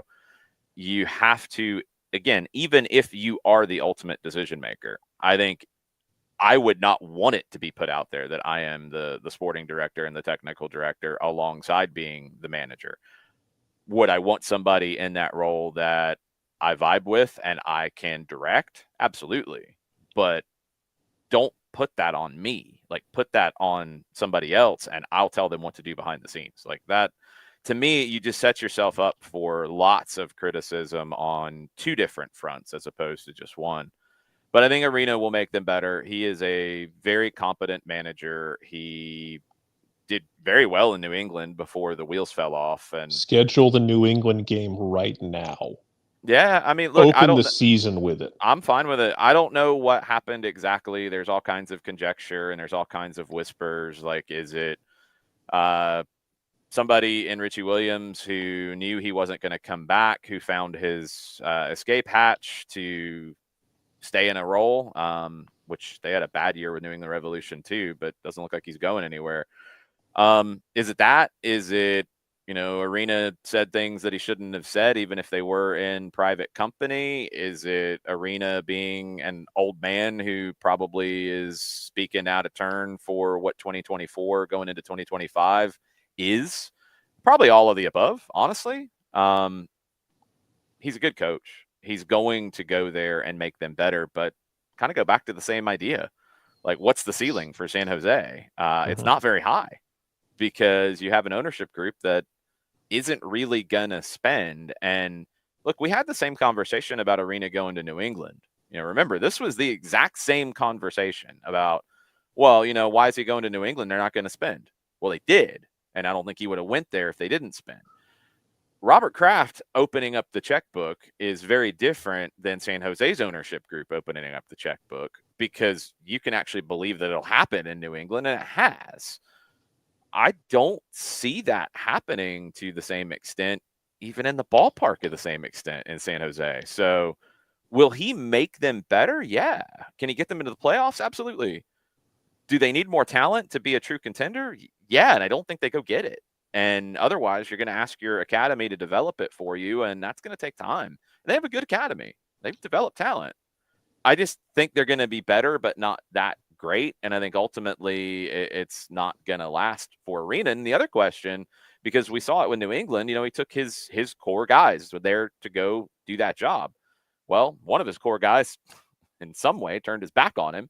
And now who are his core guys? Who's going to go to San Jose with him? Who's going to help him do all the things that need to get done? I don't know. I'll be really curious to see how that plays out. Jim Curtin in Philly, I was really surprised about the way that it went down. I remember saying this, and look, I've been outspoken about not liking the style of play and not liking some of the comments and not liking some of the ways that the team has played, not style of play, some of the more cynical aspects that we've seen from Philadelphia over the years. I don't take any of that back. That's how I feel. I do think that with Jim Curtin, he was never really treated fairly by the ownership group and by the sports leadership at Philadelphia. I remember being very critical of their decision when I think Ernst Tanner took over, of just giving him a 1-year contract at that point, basically a show and prove. He had shown and proved. And I thought that was really putting him through an exercise that wasn't fair. And in a way, I think it shows maybe what they thought of him all along, which, again, is not fair. I think in terms of the amount of talent that he was given, he punched above his weight for a while.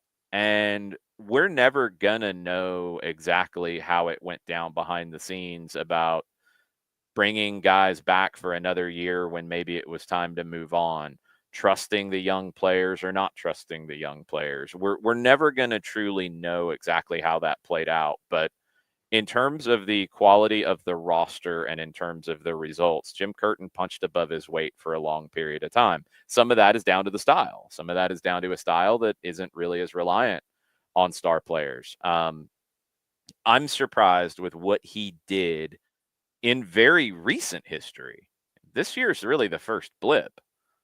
I'm really surprised that they handled this the way that they did, because I don't know if you're going to, for what they're going to give their manager, I don't know if you're really going to get any better.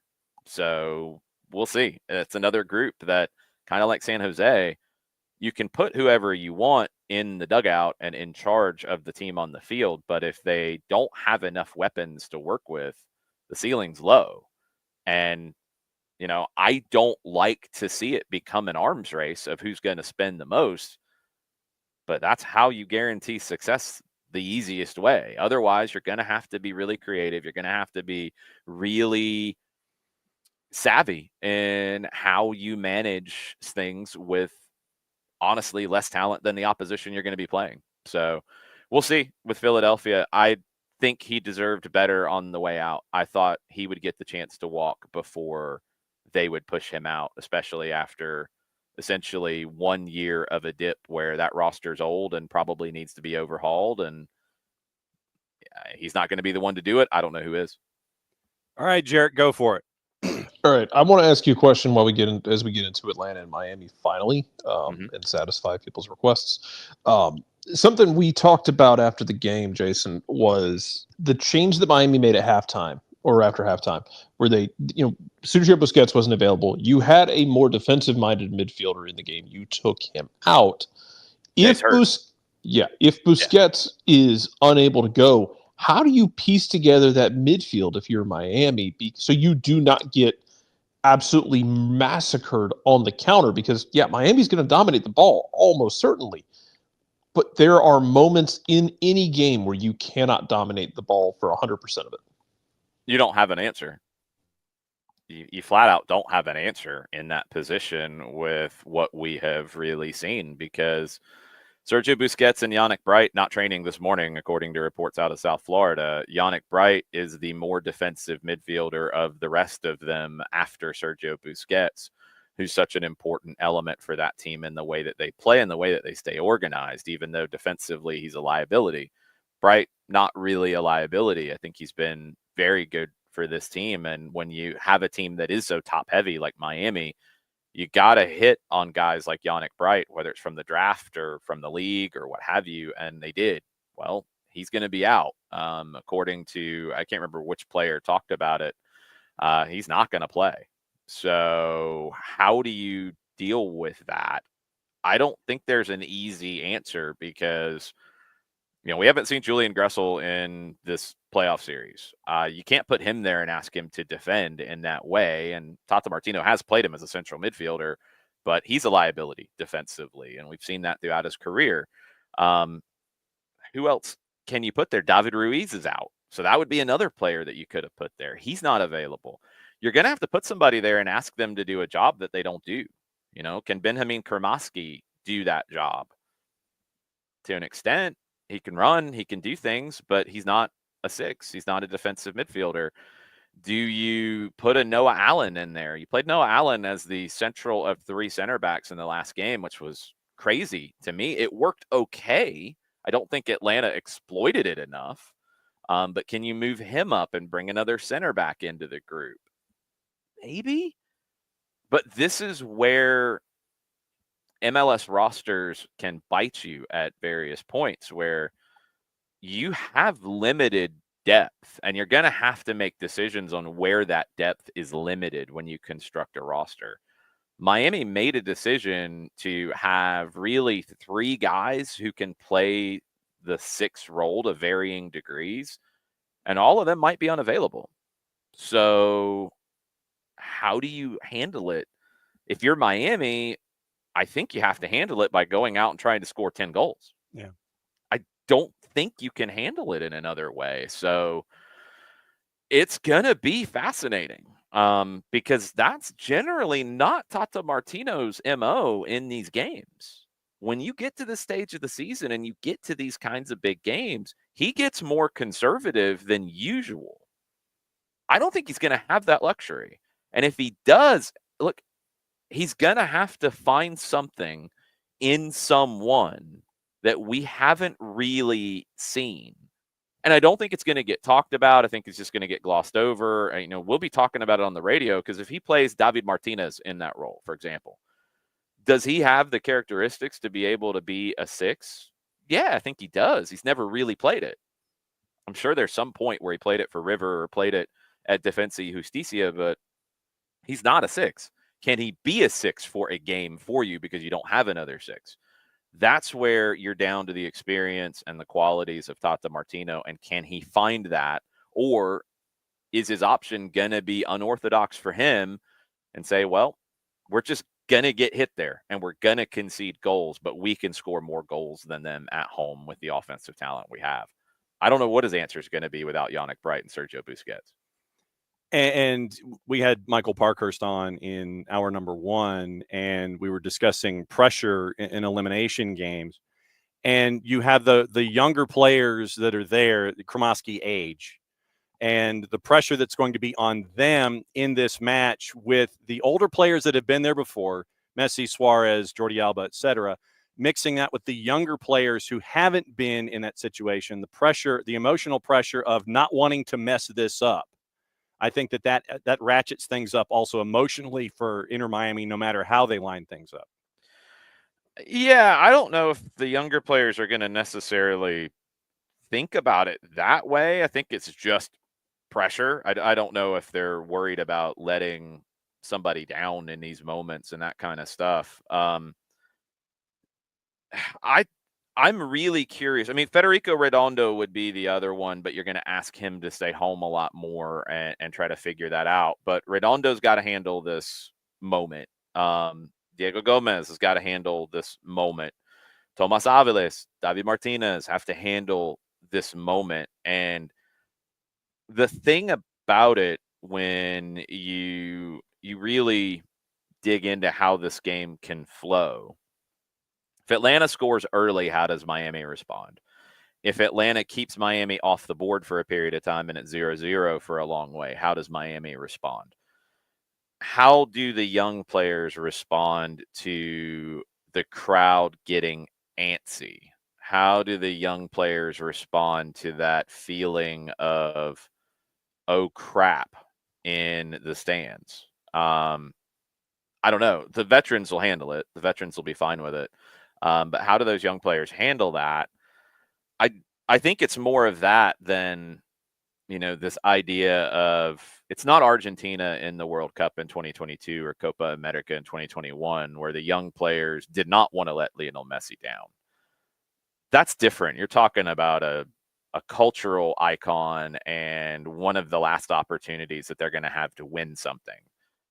This is not that. I don't think Benjamin Kremoski has that exact same feeling about Lionel Messi.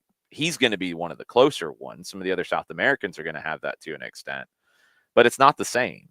This is more of the individual to me of, how do you handle being a front running team, but not being able to run out front? How does that get dealt with? And I don't know what the answer is going to be. And these are the moments where you learn a lot about individual character. And we'll see. I think we've seen from Atlanta in these moments as of late that they have risen to the idea of being that underdog, and that's what they've rallied around. And they have handled those moments very well. Miami hasn't been in these moments very much as a group. And we'll see what happens with them without potentially Sergio Busquets and Yannick Bright. Sounds like neither one trained today. It's going to be a big ask for them to be able to go. If anybody can handle that, it's Busquets because of his history and his intelligence. But can he run?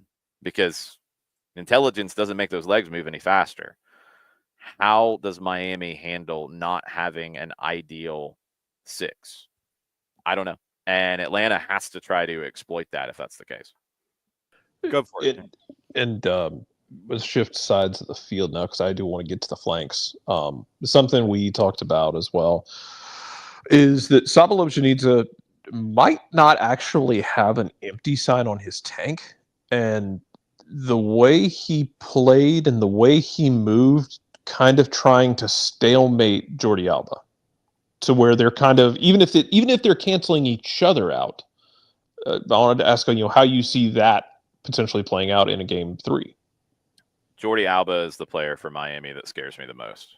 I know that's sacrilege on a team with Messi and Suarez, but if Jordi Alba wins that reasonable side of the field, he's the one who can change everything, because then you're getting something, it's not unexpected, but it's coming from an unexpected place to tilt the game. And if that's the case, he's probably eliminating Saba from joining the attack for Atlanta. So that's the battle to me that determines the game. If it's a stalemate like it was on Saturday night, in my opinion, then that opens the door, honestly, for Messi and Suarez to do what they can do, but it opens the door for other Atlanta players to try to win their battles. And the opposite side is an interesting one, because if you go with the same group for Atlanta and you play Saba as a wing back and it's Saba dealing with Jordi Alba up and down the field, okay. The other side, you're not going to ask Pedro Amador to exactly do the same things as Saba. You're going to ask him to do a decent bit of them. And Marcelo Weigand is not Jordi Alba. So can you exploit that side more in the run of play?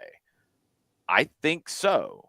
And you're going to have to be smart with it. Look, and another issue here that is definitely flying under the radar is Jay Fortune. He's banged up. He didn't train fully yesterday. Rob Valentino talked about it, and he took a knock and also a roll of the ankle in the game. Rob said it was pretty surprising that he was able to do as much as he did for as long as he did in that match. And he had a huge play on Messi late at the top of the 18 that was vital in Atlanta getting the opportunity to go win it. To be able to do the things that you want with Saba and Amador getting forward and exploiting Miami's want to get forward from their fullbacks, you've got to have central midfielders that can run in those moments. You don't have another one like Jay Fortune on the bench. Tristan Muyumba is not the same player. You're going to then have to reconfigure your midfield a little bit if it is Muyumba, McCarty, and Sleesh. Sleesh can do it, but he's one person. He's already doing it on one side. So how do you handle that if you're Atlanta? It's a more subtle issue in the central midfield than not having a dedicated 6 or asking Redondo or asking a center back to play it. But it is going to have an impact, and it's going to potentially affect how much Amador and or Saba can get forward to make that fullback for Miami have to defend more. I think you're probably going to have to make the trade-off a little bit more. You're going to have to deal with Alba more. I mean, look, if you're thinking about which weapon am I more afraid of, it's Jordi Alba over Marcelo Weigand. So you're probably going to have Sleesh to that side of the field to help deal with that just in case. And that's what we've seen. And I think that is fine. But then Amador is going to have to adjust to Muyumba not being able to cover as much ground as Jay Fortune and help as much and maybe stay home a little bit more at times. So it's going to be really interesting. Like, those little chess matches in this game are going to determine it. And I think it's been a fascinating series so far, and it's only going to get more fascinating in game 3. What about other injuries? I know that Stian was back at practice yesterday. Yeah, I don't know if he's good enough to start. I don't know. You obviously would love to have him back because I thought he has been really good down the stretch once he got healthy and got consistent games. Derek Williams has been outstanding. I thought he had his best game for Atlanta in the game 2, and that's not just because he scored. He was really well organized, really good at leading the line and stepping out when he needed to step out and closing down that space at the top of the 18. I thought he was great. You're going to need that from him. And Luis Abram has been very good in the moments we've seen him against Miami. You're going to need that as well. If Stian can go, I think it's going to be hard for him to go 90. Do you want him to close it? Do you want him to start it? I don't know how deep he can go into it. So that then potentially gives you the ability to change up your shape, though, if you want to, or change up how you organize it. Because with Saba as a wing back, because you've played Ronald Hernandez as a center back, do you want Hernandez as a wing back to try to defend Jordi Alba more? Maybe not be able to get forward as much, but does that give you the ability to go to more of a 5-2-2-1, 3-4-3, a 3-4-2-1, whatever you want to call it? Think of Amorim and what he's done with Sporting and what he's probably going to do with Manchester United. Do you want Saba and Moranchuk as those 2 10s behind TRA, which we would assume would start, and in front of 2 central midfielders? Or do you want 3 central midfielders and then have to sacrifice somebody? Or do you keep Hernandez in? Like, again, see, lots of questions. And that's the thing. When you add Gregerson back in, is it just straight up for Abram?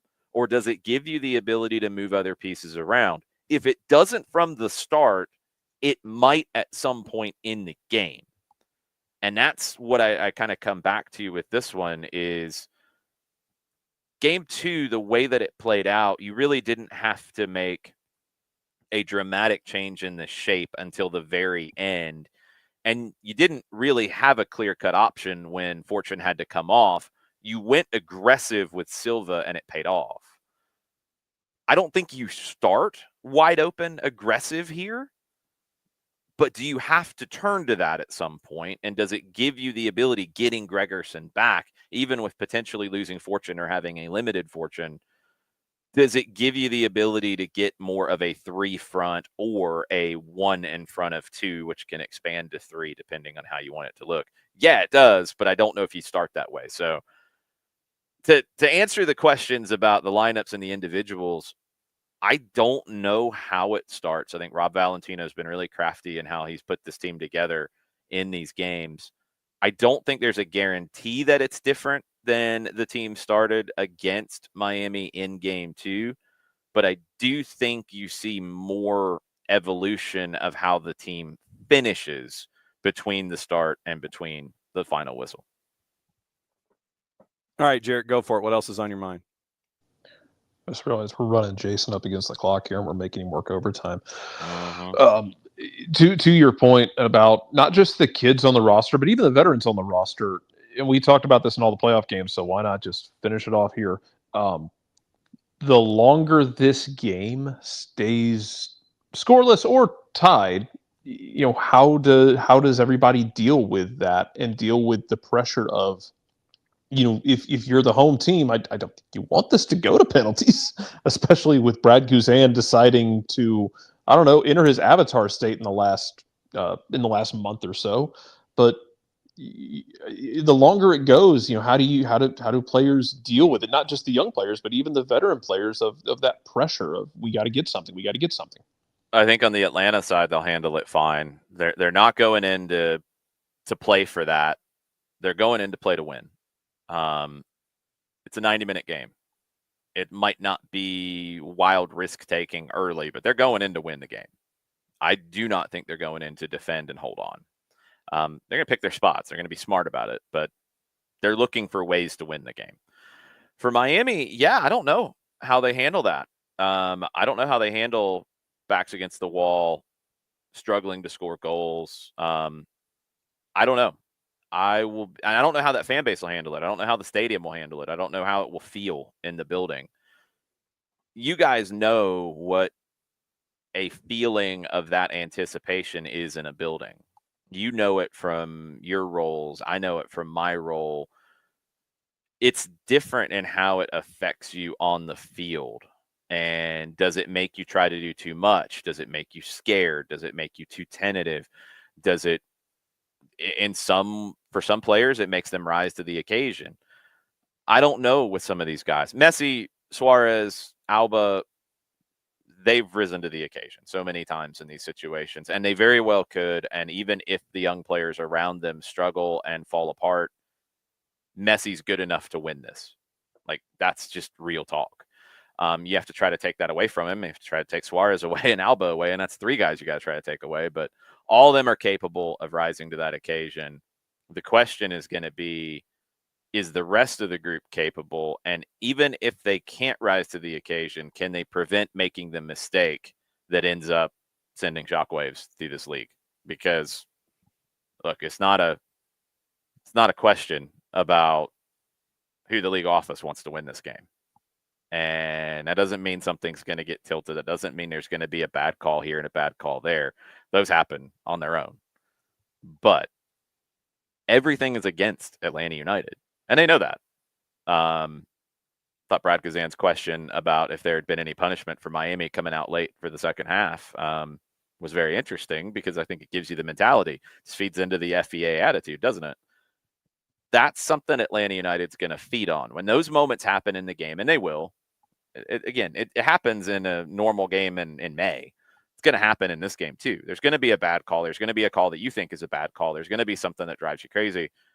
For Atlanta, that's going to fuel them, I think. I really do. So I'm not worried about the effects of those sorts of moments. I am worried on the Miami side of how that back line defends when their offense isn't getting goals. And I don't think they handle it well.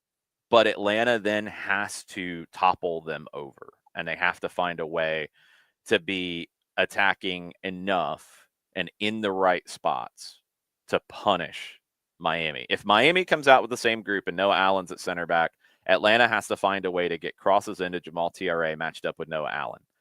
And if then things move around, I like Noah Allen as a player. He's just not a center back. If Miami's able to adjust and get Martinez or Aviles matched up on TRA in those moments, then Atlanta has to find the cut back to the top of the 18. And it's got to be Moranchuk coming back across or one of the other central midfielders making a run. And it very well could be a Tristan Muyumba, who I think finds those spaces well. You've got to exploit that. That is where Atlanta can beat Miami. The flip side, you know how Miami can beat Atlanta. It's talent. It's sheer talent with that attacking group. It's finding that space at the top of the 18. Atlanta has to be so dedicated to taking that away, making Messi go wider to try to find opportunities, making Suarez drift away from the middle to go try to find opportunities, try to prevent Jordi Alba from killing you, and make it be one of the other 7 guys on the field. Try to take those 3 away as best as you can. A lot of teams have tried it. Very few have done it over 3 games. We'll see if Atlanta can do that. But in my opinion, the other way is what will decide it for Atlanta. They score, it's going to be hard for Miami to handle that. If Atlanta can hold on for a long time, but if Atlanta gets a goal, I think Miami's going to struggle to handle that. Atlanta's got to find ways to attack. Not all the time, not with abandon, but in very intelligent ways, and punish this weak defensive group for Miami. And we'll see if they can do it. Broadcast plans one more time, partner. 7 o'clock for the Five Stripes countdown. 8:10, allegedly, if Miami shows up on time, for the kickoff in Fort Lauderdale at Chase Stadium. We will be on Star 94 on your radio, 94.1 FM on the Odyssey app. Just type in Star 94, not hard to find. You won't be able to listen to us on Apple. You'll have to sync that up. Not too hard. You can handle that. Make sure you're following Soccer Down Here on all of your platforms, because we're going to have a ton of content. Barring some late changes of things, we are sending the most media to Fort Lauderdale to cover Atlanta United. Maybe some of the most media in terms of sheer numbers to cover any Atlanta United postseason match in the club's history. This doesn't happen without you guys consuming the content. It doesn't happen without all of us being borderline insane. It doesn't happen without the support that we have gotten from you guys, from people like Kaiser Permanente, from Scott Flood, finding those partnerships for us. It doesn't happen without the dedication of the people that are doing all this. So there's going to be a lot of content starting in the middle of the afternoon from Fort Lauderdale all over your Soccer Down Here platforms. So hopefully you enjoy it. Hopefully you are with us in spirit. If you're not in Fort Lauderdale, and it is an epic kind of night in the history of this club. So I hope that all of you enjoy it wherever you are. All right, partner. I know the Fourth held up the light board a long time ago. We'll see you down there in Fort Lauderdale. Adios. All right, that's Jason. And Jason has to hop on a plane and head south. 4-card, yes, there is no borderline. Yeah, we are all insane. That is absolutely true. So yeah, we are sending the SDH Army down to Fort Lauderdale. My flight lands. I think Maddie's on the same flight that I'm on, but my flight I think is either late morning or early afternoon. Get down there about 2:30, and though from that point when we can get our phones off of airplane mode and get to normal transmitting, that's when things will start. So we'll be down there for the whole experience, and I'm still got to go and get a cover and a protector for the new phone because I got the wrong one. So I got to go to Best Buy at some point today and get something that protects the new phone. Because, yeah, all that stuff that we went through last night, Jarrett, and trying to get a protective device. Wrong size. Wrong model. What'd you get? You got the 9. Did you get like a 9 instead of a 9 Pro one? 9. It's the 9 Pro XL. Yeah. And so literally on the box that has the for posterity, folks. This is Pixel. He's not buying an iPhone 9. No. This is Google Pixel 9 XL Pro. This is me getting into the 21st century when it comes to phone manufacturers. I went from Motorola to Google Pixel. And so, look, if you want a non-bloatwared Android, Pixel is a good one for that. It's not going to have bloatware. It's going to have a clean copy of Android, and you're going to get security updates before most other people do. So yes. You'll be fine. Yeah. So in theory. Yes, in theory. So I go to Best Buy last night, and I'm trying to find, literally, I'm carrying my case that has the name of my phone with me. So I'm not getting like the wrong, because Pixel 9 versus Pixel 9 XL and Pro and all these different things, literally to the letter, I wanted to know what I had. Yeah, they overcomplicated it this year with their new release. And they added like a new model. So yeah. And so I go into Best Buy with the information that was on the box that had my new phone, that I pulled said new phone out of and have been wandering around the house with, and still got the wrong carry case because it did not have the charging. It did not have the charge port on the underside.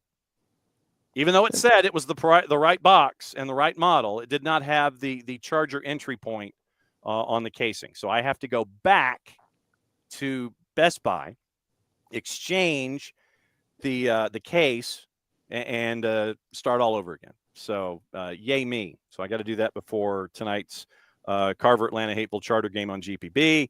And it's going to be a street fight. Yes, that is true. And it will be at Banneker at 7:30. 7 region titles still to be decided tonight. There's 51 games in the state, about 25% of the schedule, and this is all of the Hurricane Helene pushback that was postponed and eradicated bye weeks and things like that. And so I've got to go there before I go to Banneker, before I hop on a plane tomorrow, and we all head down to Fort Lauderdale to get you ready for match day 3 involving Atlanta United and Messi and friends at the Erector set. So we have, we mentioned MLS betting odds. FC Cincinnati's a -118, Purple Team's a -119, and they've upgraded Messi and friends to a -256. Atlanta United, by the way, to win in 90 minutes, a +590. Sure, so why not? You got some extra juice boxes. You sit there and got some extra Halloween candy. You can throw a 100-gram bar on that. Absolutely true. USL Championship, you're down to the final 8. Out west, Colorado Springs a -192, hosting Orange County. Lou City a -147, hosting Michael Parkhurst and his Rhode Island FC at a +309. New Mexico on the plus side against Vegas in the 1-4, or in that matchup, +119. Vegas a +192. Charleston and Tampa Bay at Patriots Point on Sunday. Charleston's -132. Tampa Bay on the road is a +285. So you've got that there. USL League One, they're down to the final 4. Union Omaha and Greenville on the left-hand side. Union Omaha -118. Greenville's a +267. Spokane, the 7 seed that got the upset in the opening round, knocked off Northern Colorado at 4 Rivers. Spokane on the road at Forward Madison is a +425. Forward Madison is a -179. 90-minute draw is a +292. The MLS Next Pro Cup, and if you missed the interview with Matt Denny, the GM at North Texas SC, that is on the network. North Texas favored. It's at Toyota. It is not at Choctaw. If you go to Choctaw, you'll be the only person there. It's at Toyota. North Texas SC a +108, hosting Philadelphia Union 2, who is at a +212. So that real fun story out of Philly too. Not fun, but really inspiring story out of Philly with the tragedy that befell that club for them to make this run. Yes. Orlando, it is -370 in the NWSL, taking on Chicago Red Stars only for the rest of this season. Red Stars tonight are a +827. Orlando, with the incredible run they had this year, they're a -370. Tomorrow at noon on Big CBS, Kansas City Current at home, a -213, hosting Courage, who are a +471. Trying to see if there are any other leagues that I might have missed while I was bouncing around looking at juice boxes. USL Super League tomorrow. Carolina Ascent a -169, hosting Spokane Zephyr. And Dallas Trinity a -128 at Lexington, who is a +272. On Sunday, Fort Lauderdale's a +150, hosting Tampa Bay Sun, who's a +162. I think, short of the Premier League, that's all the news that's fit to print. What else is on your mind before we get out of here? That's pretty much it. There's It starts tonight at 11 o'clock because MLS doesn't believe in reasonably timed games for the East Coast. Yeah. Let's have some playoff chaos. Let's knock out some 1 seeds, and let's get weird with this. That requires Atlanta to do their job, and it's going to be tough for them. But they've been playing again. It's funny. They've been playing against the grain for the last month, and it's a club who, for most of their history, has gone in as kind of the favorites and the darlings, and now they've had the shoe put on the other foot, and they've embraced it. I don't know how long that lasts. Like, going into next year, that roster, by all accounts, should be turned over with more talent and be a favorite. So, with you becoming a favorite next year, this might be your last chance to be able to play this card, but you still got to play not completely reckless, but, loose and kind of carefree about it. This is on you to lose, Miami. Mm-hmm. Like, we're going to try and take it. Yes. Atlanta gets to go try and win this game. Miami gets to go try and not lose it. Correct. It kind of has that feel of what could have happened in the World Series if the Yankees knew how to field a fly ball or a ground ball, and I'm still not mad at Anthony Rizzo as much as I am Garrett Cole for not covering first base. Everybody who was strictly mad at Anthony Rizzo never had to do pitching fielding practice, and it shows so much. Because if you'd know the pitcher sprinting to the line like that needed to get his ass up the line to cover the bag. Correct. And at least make himself an option. But what you could have had is a situation where you go back to LA and you put all the pressure on that team where it becomes LA has to just try not to lose. Mm-hmm. Well, right now, it feels like Miami has to try not to lose this series. Yep. Can they do that? We'll find out together. All right. Sorry. Oh, no.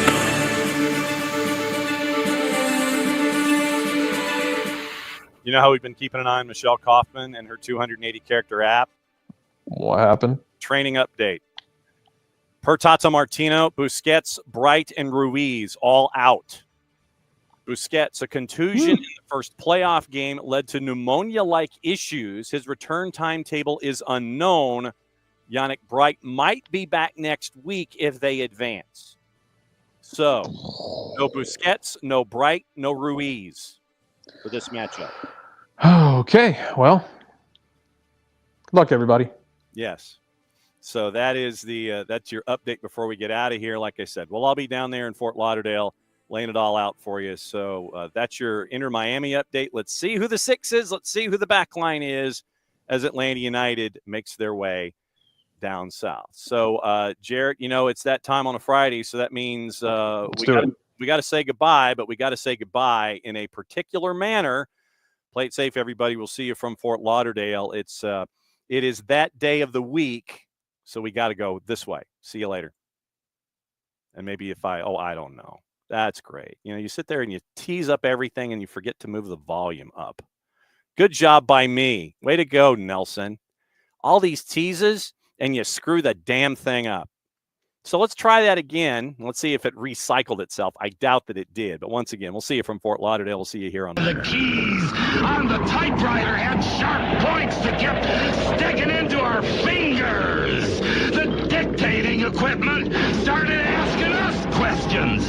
And our beepers sent electric shocks just through our body like a cattle prod. Out in the warehouse, the trucks kept banging into the docks. Not even thinking about stopping. Oh, our frail bodies were strapped to the chairs, and our chairs were chained to the desks.